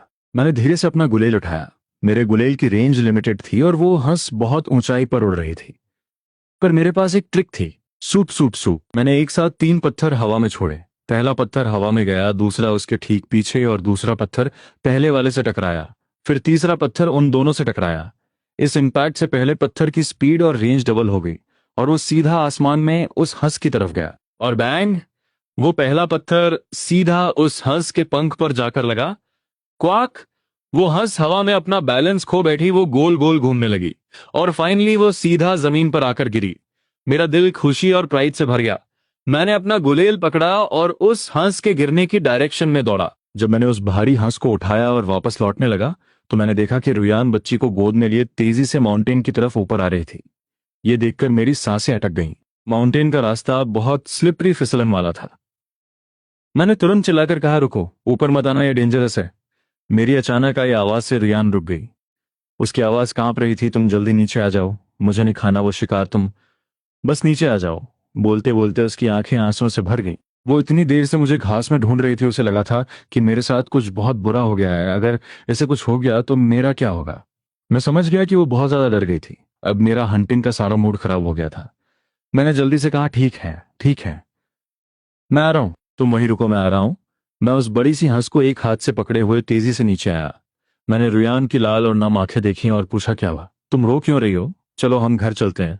रुयान ने कुछ नहीं कहा। वो मुड़ी और बच्ची को लेकर मेरे आगे आगे चलने लगी। उसका दिल अभी भी तेजी से धड़क रहा था। मुझे कुछ समझ ही नहीं आ रहा था कि वो अचानक इतनी अपसेट क्यों हो गई। जब हम घर से निकले थे तब तो वो बहुत खुश थी। ये इतनी जल्दी अपना मूड कैसे बदल लेती है। मैंने कई बार कोशिश की कि मैं उससे अपनी शर्ट और पैंट वापस मांग लूं, पर जब मैंने उसका वो गुस्से वाला चेहरा देखा तो मेरी हिम्मत ही नहीं हुई। वो मेरी तरफ देख भी नहीं रही थी। मेरे पास कोई ऑप्शन नहीं था। मैं सिर्फ अपना अंडरवियर पहने नंगे बदन, एक हाथ में वो जंगली हंस और दूसरे हाथ में अंडों की बास्केट लिए उसके पीछे पीछे चलने लगा। रास्ते में एक बूढ़ा आदमी लेवहान अपने घर के बाहर बैठकर पाइप पी रहा था। उसने देखा कि रुयान बच्ची को लेकर आगे आगे चल रही है और उसने मेरी शर्ट हाथ में पकड़ी हुई है। और मैं जो हमेशा पूरे गांव में एक गुंडे की तरह अकड़ कर चलता था, वो आज अपनी वाइफ के पीछे पीछे एक भीगी बिल्ली की तरह सिर झुकाए चल रहा था। ये फोर्थ ब्रदर किसी से नहीं डरता, आज अपनी वाइफ के सामने इतना डरा हुआ क्यों है। उस बूढ़े आदमी को मजा आ गया। जैसे ही हम उसके पास से गुजरे, उसने हंसते हुए पूछा, अरे फोर्थ ब्रदर, क्या हुआ, क्या तुम्हारी वाइफ ने तुम्हें घर से निकाल दिया है। ये सुनकर मैंने अपनी गर्दन घुमाकर रुयान को देखा। मैं उसका चेहरा नहीं देख पा रहा था, बस उसकी गोरी गर्दन दिख रही थी। मैंने तुरंत अपनी नजरें हटाई और उस बूढ़े आदमी को देखकर एक फेक स्माइल दी। मेरी एक वर्ड बोलने की भी हिम्मत नहीं हुई। हम दोनों इसी तरह घर पहुंच गए। मैंने उस हंस को जमीन पर रखा और तेजी से आगे जाकर कोर्टयार्ड का दरवाजा खोला। दरवाजा खोलने के बाद मैं एक अच्छे और समझदार हस्बैंड की तरह साइड में खड़ा हो गया। जब रुयान अंदर चली गई तब मैंने वो हंस उठाया और उसके पीछे पीछे अंदर गया। रुयान को मेरी इस हरकत पर बहुत जोर की हंसी आ रही थी, पर उसने किसी तरह खुद को कंट्रोल किया। वो बच्ची को लेकर कोर्टयार्ड में रखे एक स्टूल पर बैठ गई। तब उसे याद आया कि मेरी शर्ट तो अभी भी उसी के हाथ में है और मैं पूरे रास्ते ऐसे ही नंगे बदन चलकर आया हूं। उसे उस बूढ़े आदमी का वो मजाक याद आया। मैं इसके साथ इतनी अजीब तरह से क्यों बिहेव कर रही हूं। मैंने इसे इसके कपड़े वापस क्यों नहीं दिए। उसने चोरी छुपे मेरी तरफ देखा, पर मैं बिल्कुल भी गुस्से में नहीं था। मैं चुपचाप जाकर बाल्टी से पानी निकालने लगा। रुयान खड़ी हुई और बोली, उस ठंडे पानी से मत नहाना, मैं तुम्हारे लिए गर्म पानी कर देती हूँ। वो अपनी बच्ची को एक हाथ से पकड़े हुए थे और दूसरे हाथ से कमरे का ताला खोलने की कोशिश कर रहे थे ताकि वो बच्ची को अंदर सुला सके। जब मैंने सुना कि रुयन ने मुझसे बात की है तो मेरी सारी एनर्जी वापस आ गई। मैं मुड़ा और देखा कि वो एक हाथ से ताला खोलने में स्ट्रगल कर रही है। मैंने जल्दी से अपना पानी का बर्तन छोड़ा और 2-3 लंबे कदम लेकर उसके पास पहुंच गया। मैंने उसके पीछे खड़े होकर उसके हाथ से चाबी ली और एक ही सेकंड में ताला खोल दिया। तुम बच्ची को अंदर सुला दो, मैं ठंडे पानी से ही नहा लूंगा और फिर तुम्हारे लिए खाना बनाऊंगा। मेरी नजरों में उसकी वो गोरी गर्दन उस रेड स्वेटर में और भी ज्यादा अट्रैक्टिव लग रही थी। रुयन ने कुछ नहीं कहा, दरवाजा खुला और वो बच्ची को लेकर अंदर चली गई। उसने बच्ची को बेड पर लिटाया और उसे अच्छे से कवर किया। जब वो वापस बाहर आई तो उसने देखा कि मैं उस ठंडे पानी को अपने नंगे बदन पर डाल रहा हूं। उसे देखकर थोड़ा गुस्सा आया, इसे ठंड लग जाएगी तो मुझे कोई परवाह नहीं। वो वापस अंदर गई, मेरी शर्ट लेकर आए और उसे स्टूल पर रख दिया। फिर वो कुएं वेल के पास आई और मुझे वार्निंग देते हुए बोली। रुयान मेरी शर्ट लेकर कुएं के पास गई, बाल्टी से पानी निकाला और मेरे कपड़े धोने लगी। कपड़े धोते हुए वो सोच रही थी, जब ये कल टाउन जाएगा तो क्या मैं बच्ची को लेकर इसके साथ जाऊं और इसके लिए थोड़े मोटे कपड़े खरीद लूं। अब सर्दियां आ रही हैं और मौसम ठंडा हो रहा है, पर ये अभी भी बस एक पतली सी शर्ट पहनकर घूमता है। ये तो सुबह अंधेरा होने से पहले ही माउंटेन पे चला जाता है, उस टाइम वहां बहुत ठंड होती है। क्या इसे ठंड नहीं लगती। उसने नोटिस किया था कि जब भी मैं वापस आता था मेरी पैंट पर कीचड़ लगा होता था और मेरी शर्ट पर भी बहुत धूल होती थी। पक्का ये जमीन पर रेंग कर वो हर्ब्स निकालता होगा। मैंने बस थोड़ा सा ठंडा पानी अपने शरीर पर डाला और जल्दी से अंदर आ गया।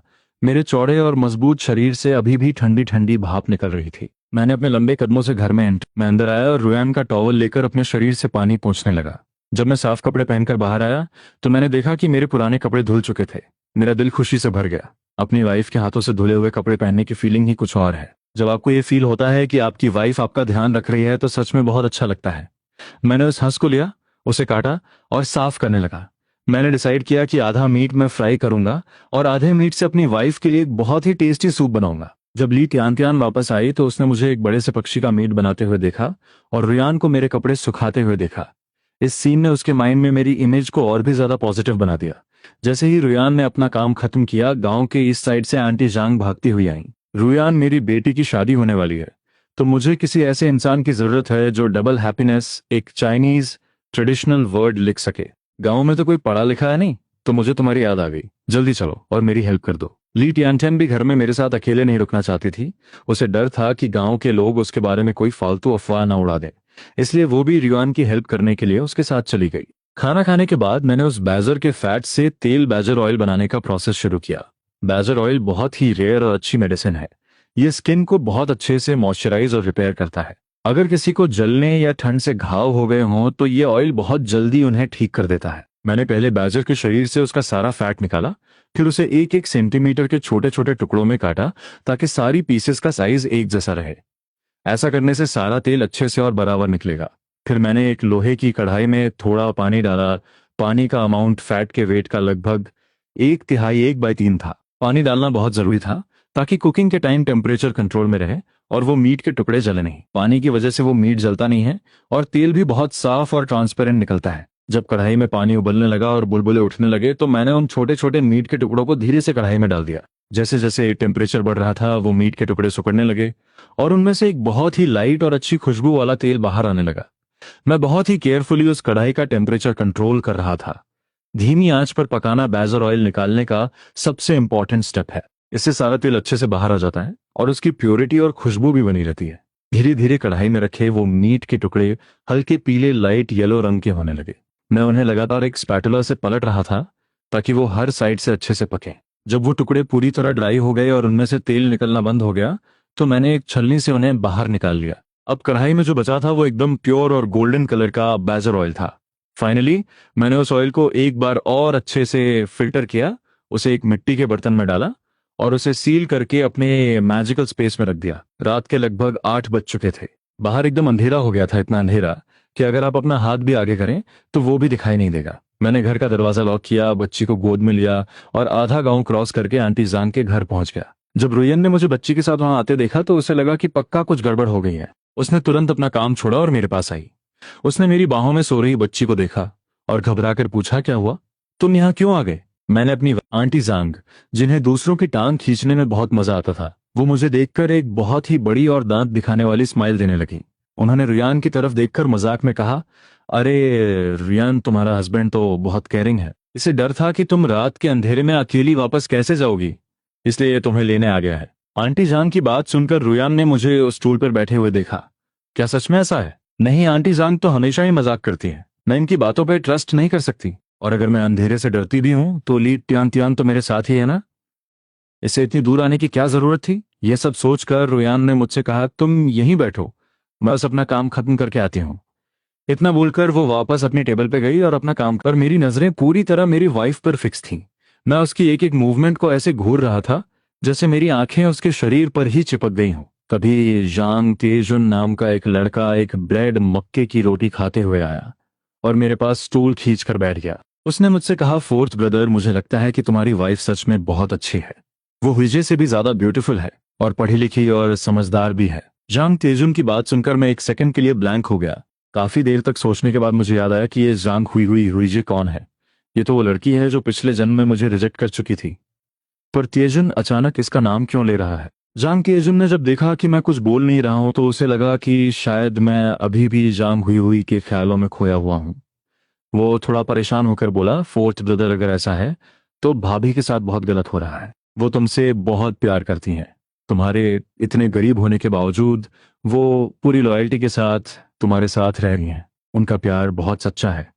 ये सब सोचते हुए जांग तेजुन ने मुझे एडवाइस दी, फोर्थ ब्रदर, अब तुम उस हुई हुई के बारे में सोचना बंद करो और अपनी वाइफ के साथ एक अच्छी लाइफ स्पेंड करो।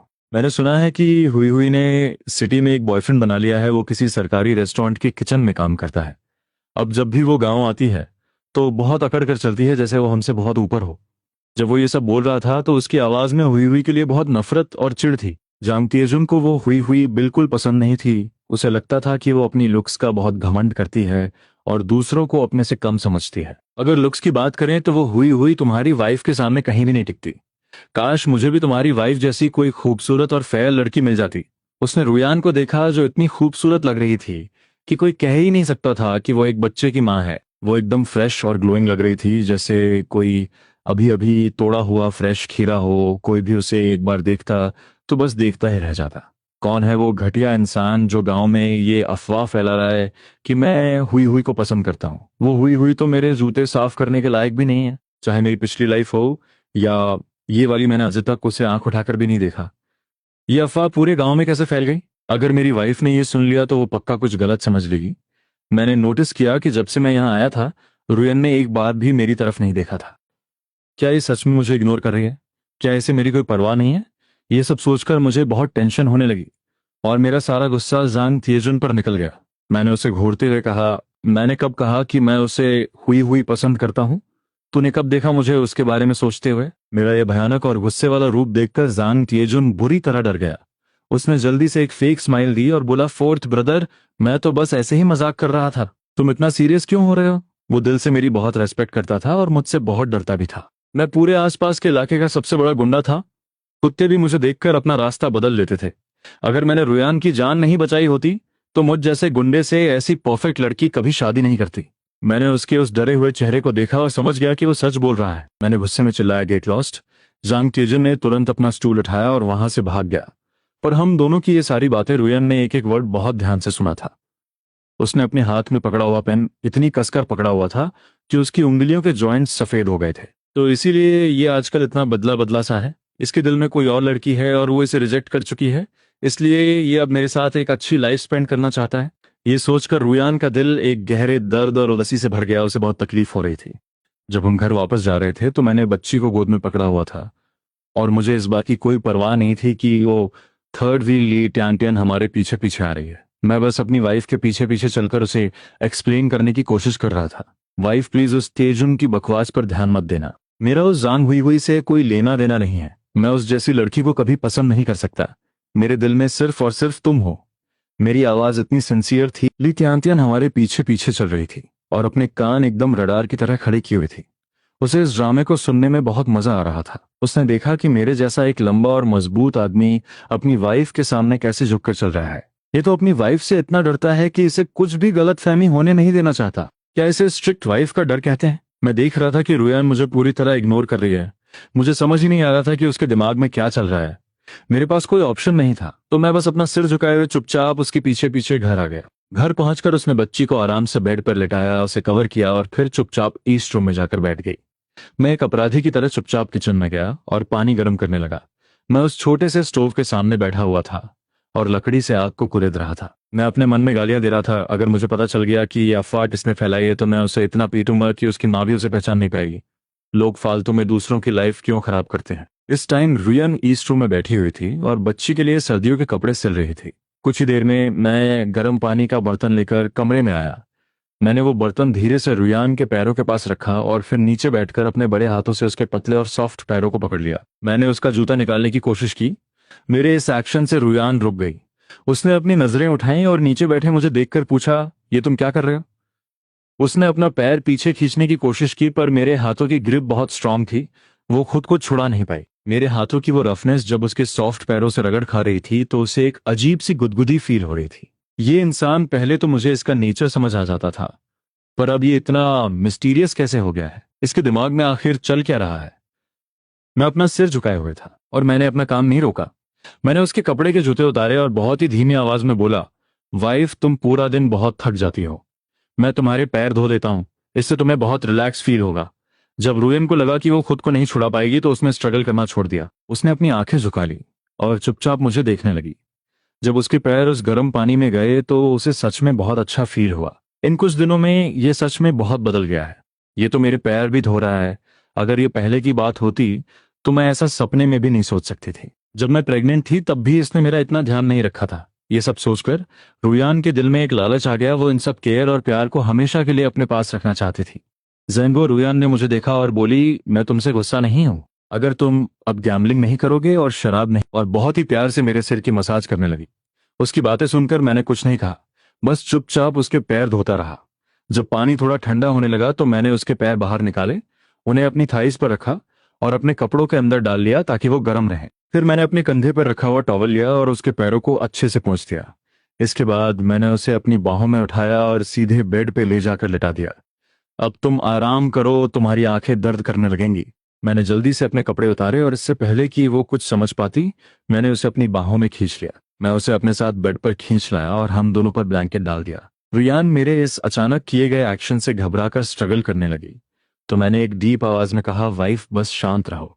मेरी आवाज सुनकर वो सच में शांत हो गई। उसने अपना चेहरा मेरी मजबूत चेस्ट पर छुपा लिया और बहुत ही धीमी आवाज में बोली, मेरा स्वेटर निकाल दो। ये वो नया स्वेटर था जो मैंने उसे दिलाया था।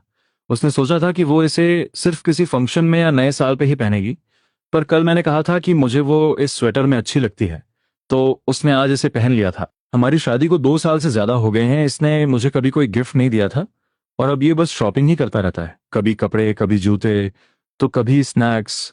मैं इस बात से खुश था कि वो मेरे पास है। मुझे कोई आइडिया नहीं था कि वो इस नए स्वेटर के खराब होने की टेंशन ले रही है। मैंने अपने होंठ उसके माथे पर रखे और बहुत ही सीरियस टोन में कहा, वाइफ मुझे पता है कि मैं पास्ट में एक बहुत बड़ा, पर प्लीज मुझे एक चांस दो खुद को प्रूव करने का।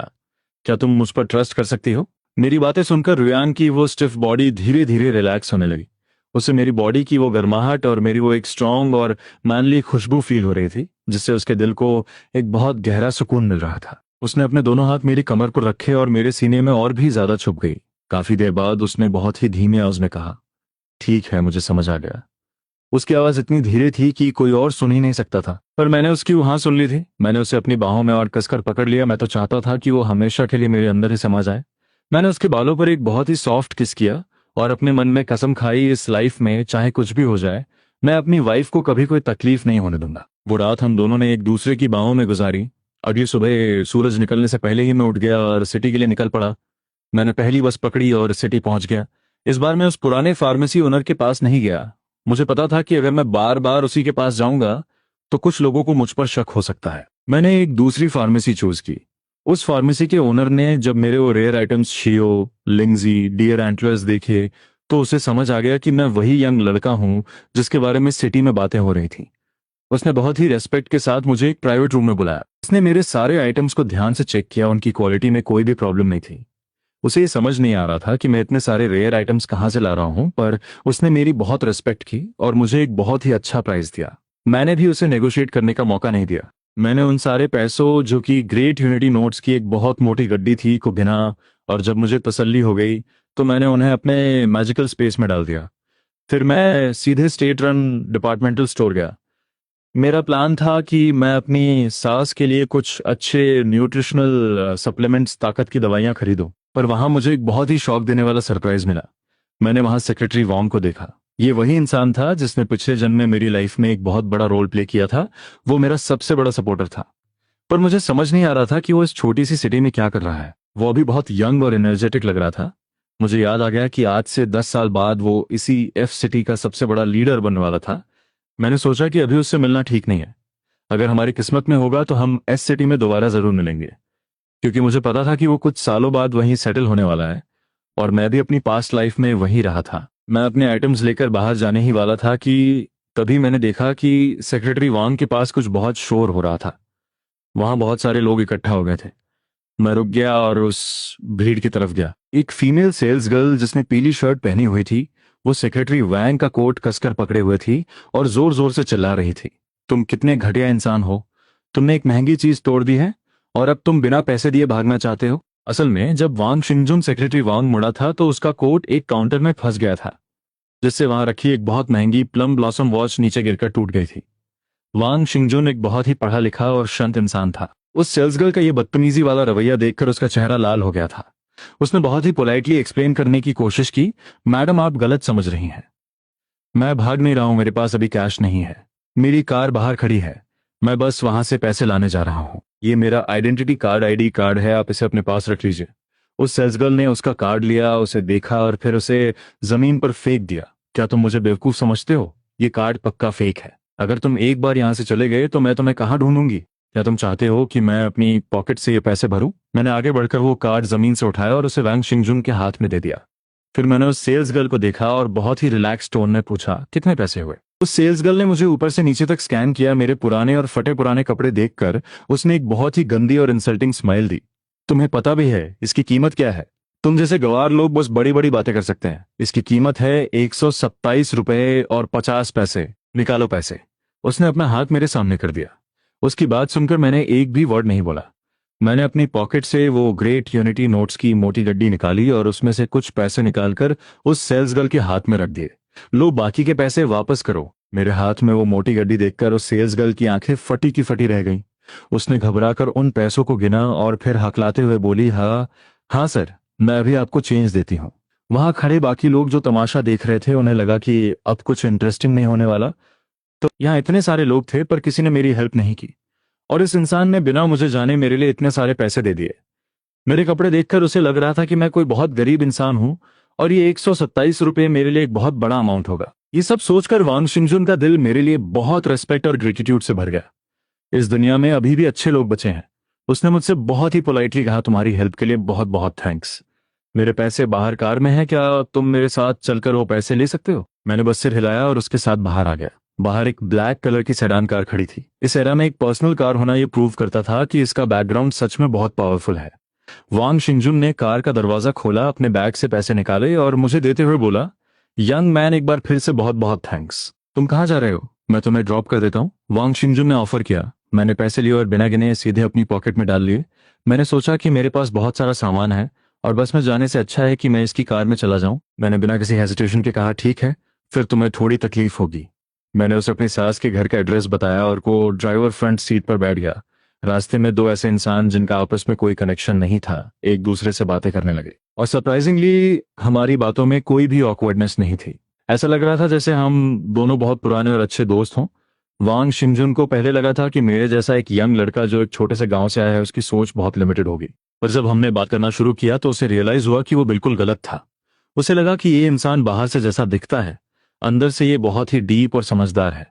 मेरे अंदर एक ऐसा कॉन्फिडेंस और मैच्योरिटी थी जो मेरी एज के लड़कों में नहीं होती। ये लड़का बिल्कुल भी नॉर्मल नहीं है। वांग शिंजुन के मन में एक ख्याल आया, ये लड़का फ्यूचर में पक्का कोई बहुत बड़ा और सक्सेसफुल इंसान बनेगा। कार मेरी सास के घर के बाहर आकर रुकी। मैंने उसे कार रोकने को कहा और कार से नीचे उतर गया। फिर मैंने पिछली सीट से वो सारे न्यूट्रिशनल सप्लीमेंट्स निकाले जो मैं अपनी सास के लिए खरीदे थे। मैंने झुककर कार की विंडो से वांग शिंजुन को देखा और स्माइल करते हुए थैंक्स बोला। वांग शिंजुन ने भी स्माइल करते हुए कहा, कोई बात नहीं ब्रदर, अगर हमारी किस्मत हुई तो हम फिर से मिलेंगे। उसने मेरे पीछे बने उस टूटे फूटे मिट्टी के घर को देखा, फिर कार घुमाई और वहां से चला गया।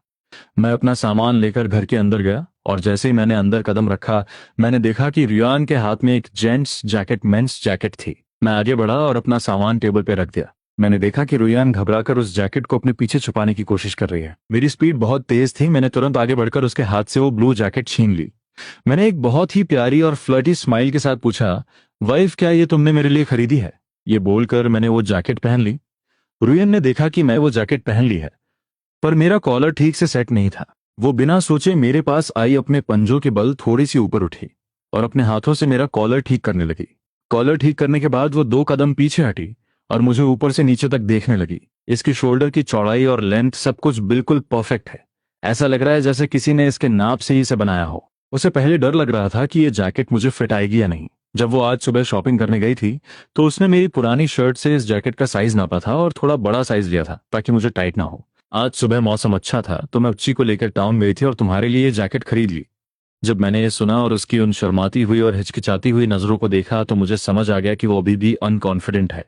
उसे डर था कि कहीं मुझे ये जैकेट पसंद ना आए या मैं इस पर भी गुस्सा ना करूं। मेरा दिल खुशी से नाचने लगा। मेरी वाइफ ने पहली बार मुझे कोई कपड़ा गिफ्ट किया है। मैंने तुरंत एक कदम आगे बढ़ाया और उसे अपनी बाहों में खींच लिया। मैंने उसकी ठुड्डी को पकड़ा, अपना सिर झुकाया और उसके होठों पर एक बहुत ही इंटेंस और पैशनेट किस कर दिया। मैंने अपने होठों से उसके होठों को खोला और हमारी सांसें एक दूसरे में मिल गईं। काफी देर तक किस करने के बाद जब मैंने फील किया कि रुयान की सांसें भारी हो गई हैं और वो कांप रही है, तब जाकर मैंने उसे छोड़ा। मैंने अपनी ठुड्डी उसके बालों पर रखी और बहुत ही प्यार से कहा, थैंक्स वाइफ। मुझे ये जैकेट बहुत पसंद आई। जब मैं ये बोल रहा था तब मुझे रियलाइज हुआ कि कमरे में एक थर्ड व्हील ली टियांटियन भी मौजूद है। ली टियांटियन अपनी गोद में बच्ची को पकड़े हुए अपनी बड़ी बड़ी आंखों से हमें घूर रही थी। जब उसने देखा कि मैं अपनी वाइफ को इस तरह पैशनेटली किस कर रहा हूं तो वो पूरी तरह शॉक में चली गई। मैं इतनी बड़ी इंसान यहाँ खड़ी हूं और इस फोर्थ ब्रदर ने मुझे देखा तक नहीं। क्या मैं इनविजिबल हूं? उसे डर लग रहा था कि उसने कुछ ऐसा देख लिया है जो उसे नहीं देखना चाहिए था। कहीं उसकी आंखों में कोई इन्फेक्शन ना हो जाए। मैं सिटी वापस कब जा पाऊंगी? उसका चेहरा शर्म से लाल हो गया। उसने किसी तरह एक फेक स्माइल दी, बच्ची को लिया और तेजी से अपने वेस्ट रूम में भाग गई। मेरे उस इंटेंस किस की वजह से रुयान की सांसें अभी भी तेज चल रही थी। वो मेरी मजबूत चेस्ट पर अपना सिर रखे हुए मेरी हार्ट बीट सुन रही थी। उसने बहुत ही सॉफ्ट और प्यारी आवाज में पूछा, तुमने खाना खा लिया? तुम्हें भूख लगी है? मैं तुम्हारे लिए खाना बना दूं? मैं उसे अपनी बाहों में लेकर बेडरूम में गया। मैंने उसे स्टूल पे बिठाया और फिर अपनी शर्ट के अंदर से वो कपड़े का बैग निकाला जिसमें मैंने पैसे रखे थे। ये लो, इसे अच्छे से छुपा कर रख लो। रियन ने मुझे देखा और फिर उस बैग को खोला जो अभी भी मेरी बॉडी की गर्माहट से गर्म था। जब उसने बैग के अंदर देखा कि उसमें बहुत सारे ग्रेट यूनिटी नोट्स पैसे भरे हुए हैं तो वो बुरी तरह घबरा गई। उसने तुरंत उस बैग को अपने हाथों से कवर कर लिया और डरते हुए दरवाजे की तरफ देखा। जब उसे तसल्ली हो गई कि बाहर कोई नहीं है तो उसने अपनी आवाज को बहुत धीमा करते हुए पूछा, इतने इतने सारे पैसे कहाँ से आए? उसकी आवाज में एक डर था। मैं हर बार बाहर से पहले से भी ज्यादा पैसे लेकर आता था। उसे डर था कि कहीं मैं कोई इलीगल या क्रिमिनल काम तो नहीं कर रहा हूं। अपनी वाइफ के इस क्यूट और डरे हुए चेहरे को देखकर मैं खुद को हंसने से नहीं रोक पाया। ये तो बस शुरुआत है। फ्यूचर में मैं ऐसे भी कई गुना ज्यादा पैसे कमाऊंगा। मैंने एक गहरी सांस ली। मेरी ये खुशहाल लाइफ मुझे किसी सपने जैसी लग रही थी। मैं उसके सामने घुटनों के बल बैठा और उसकी आंखों में देखकर बोला, ठीक है वाइफ, अगर तुम्हें मुझ पर ट्रस्ट नहीं है और तुम्हें डर लग रहा है तो अगली बार जब मैं सिटी जाऊंगा तो तुम भी मेरे साथ चलना। तुम खुद देख लेना कि मैं पैसे कहाँ से लाता हूँ, फिर तो तुम्हारा डर खत्म हो जाएगा ना। रुयन ने मेरी बातों को सुना और काफी देर तक मेरी आंखों में देखती रही। फाइनली उसने नोट कर दिया, हाँ बोल दिया। जब मैंने देखा कि वो राजी हो गई है तो मैं खुशी से आगे बढ़ा और उसके माथे पर एक प्यार भरा किस कर दिया। चलो तुम रेडी हो जाओ और मुझे 200 रुपये दे दो। मैं जाकर एक साइकिल मांग कर लाता हूँ, आज हम हमारी फैमिली मायके चलेंगे।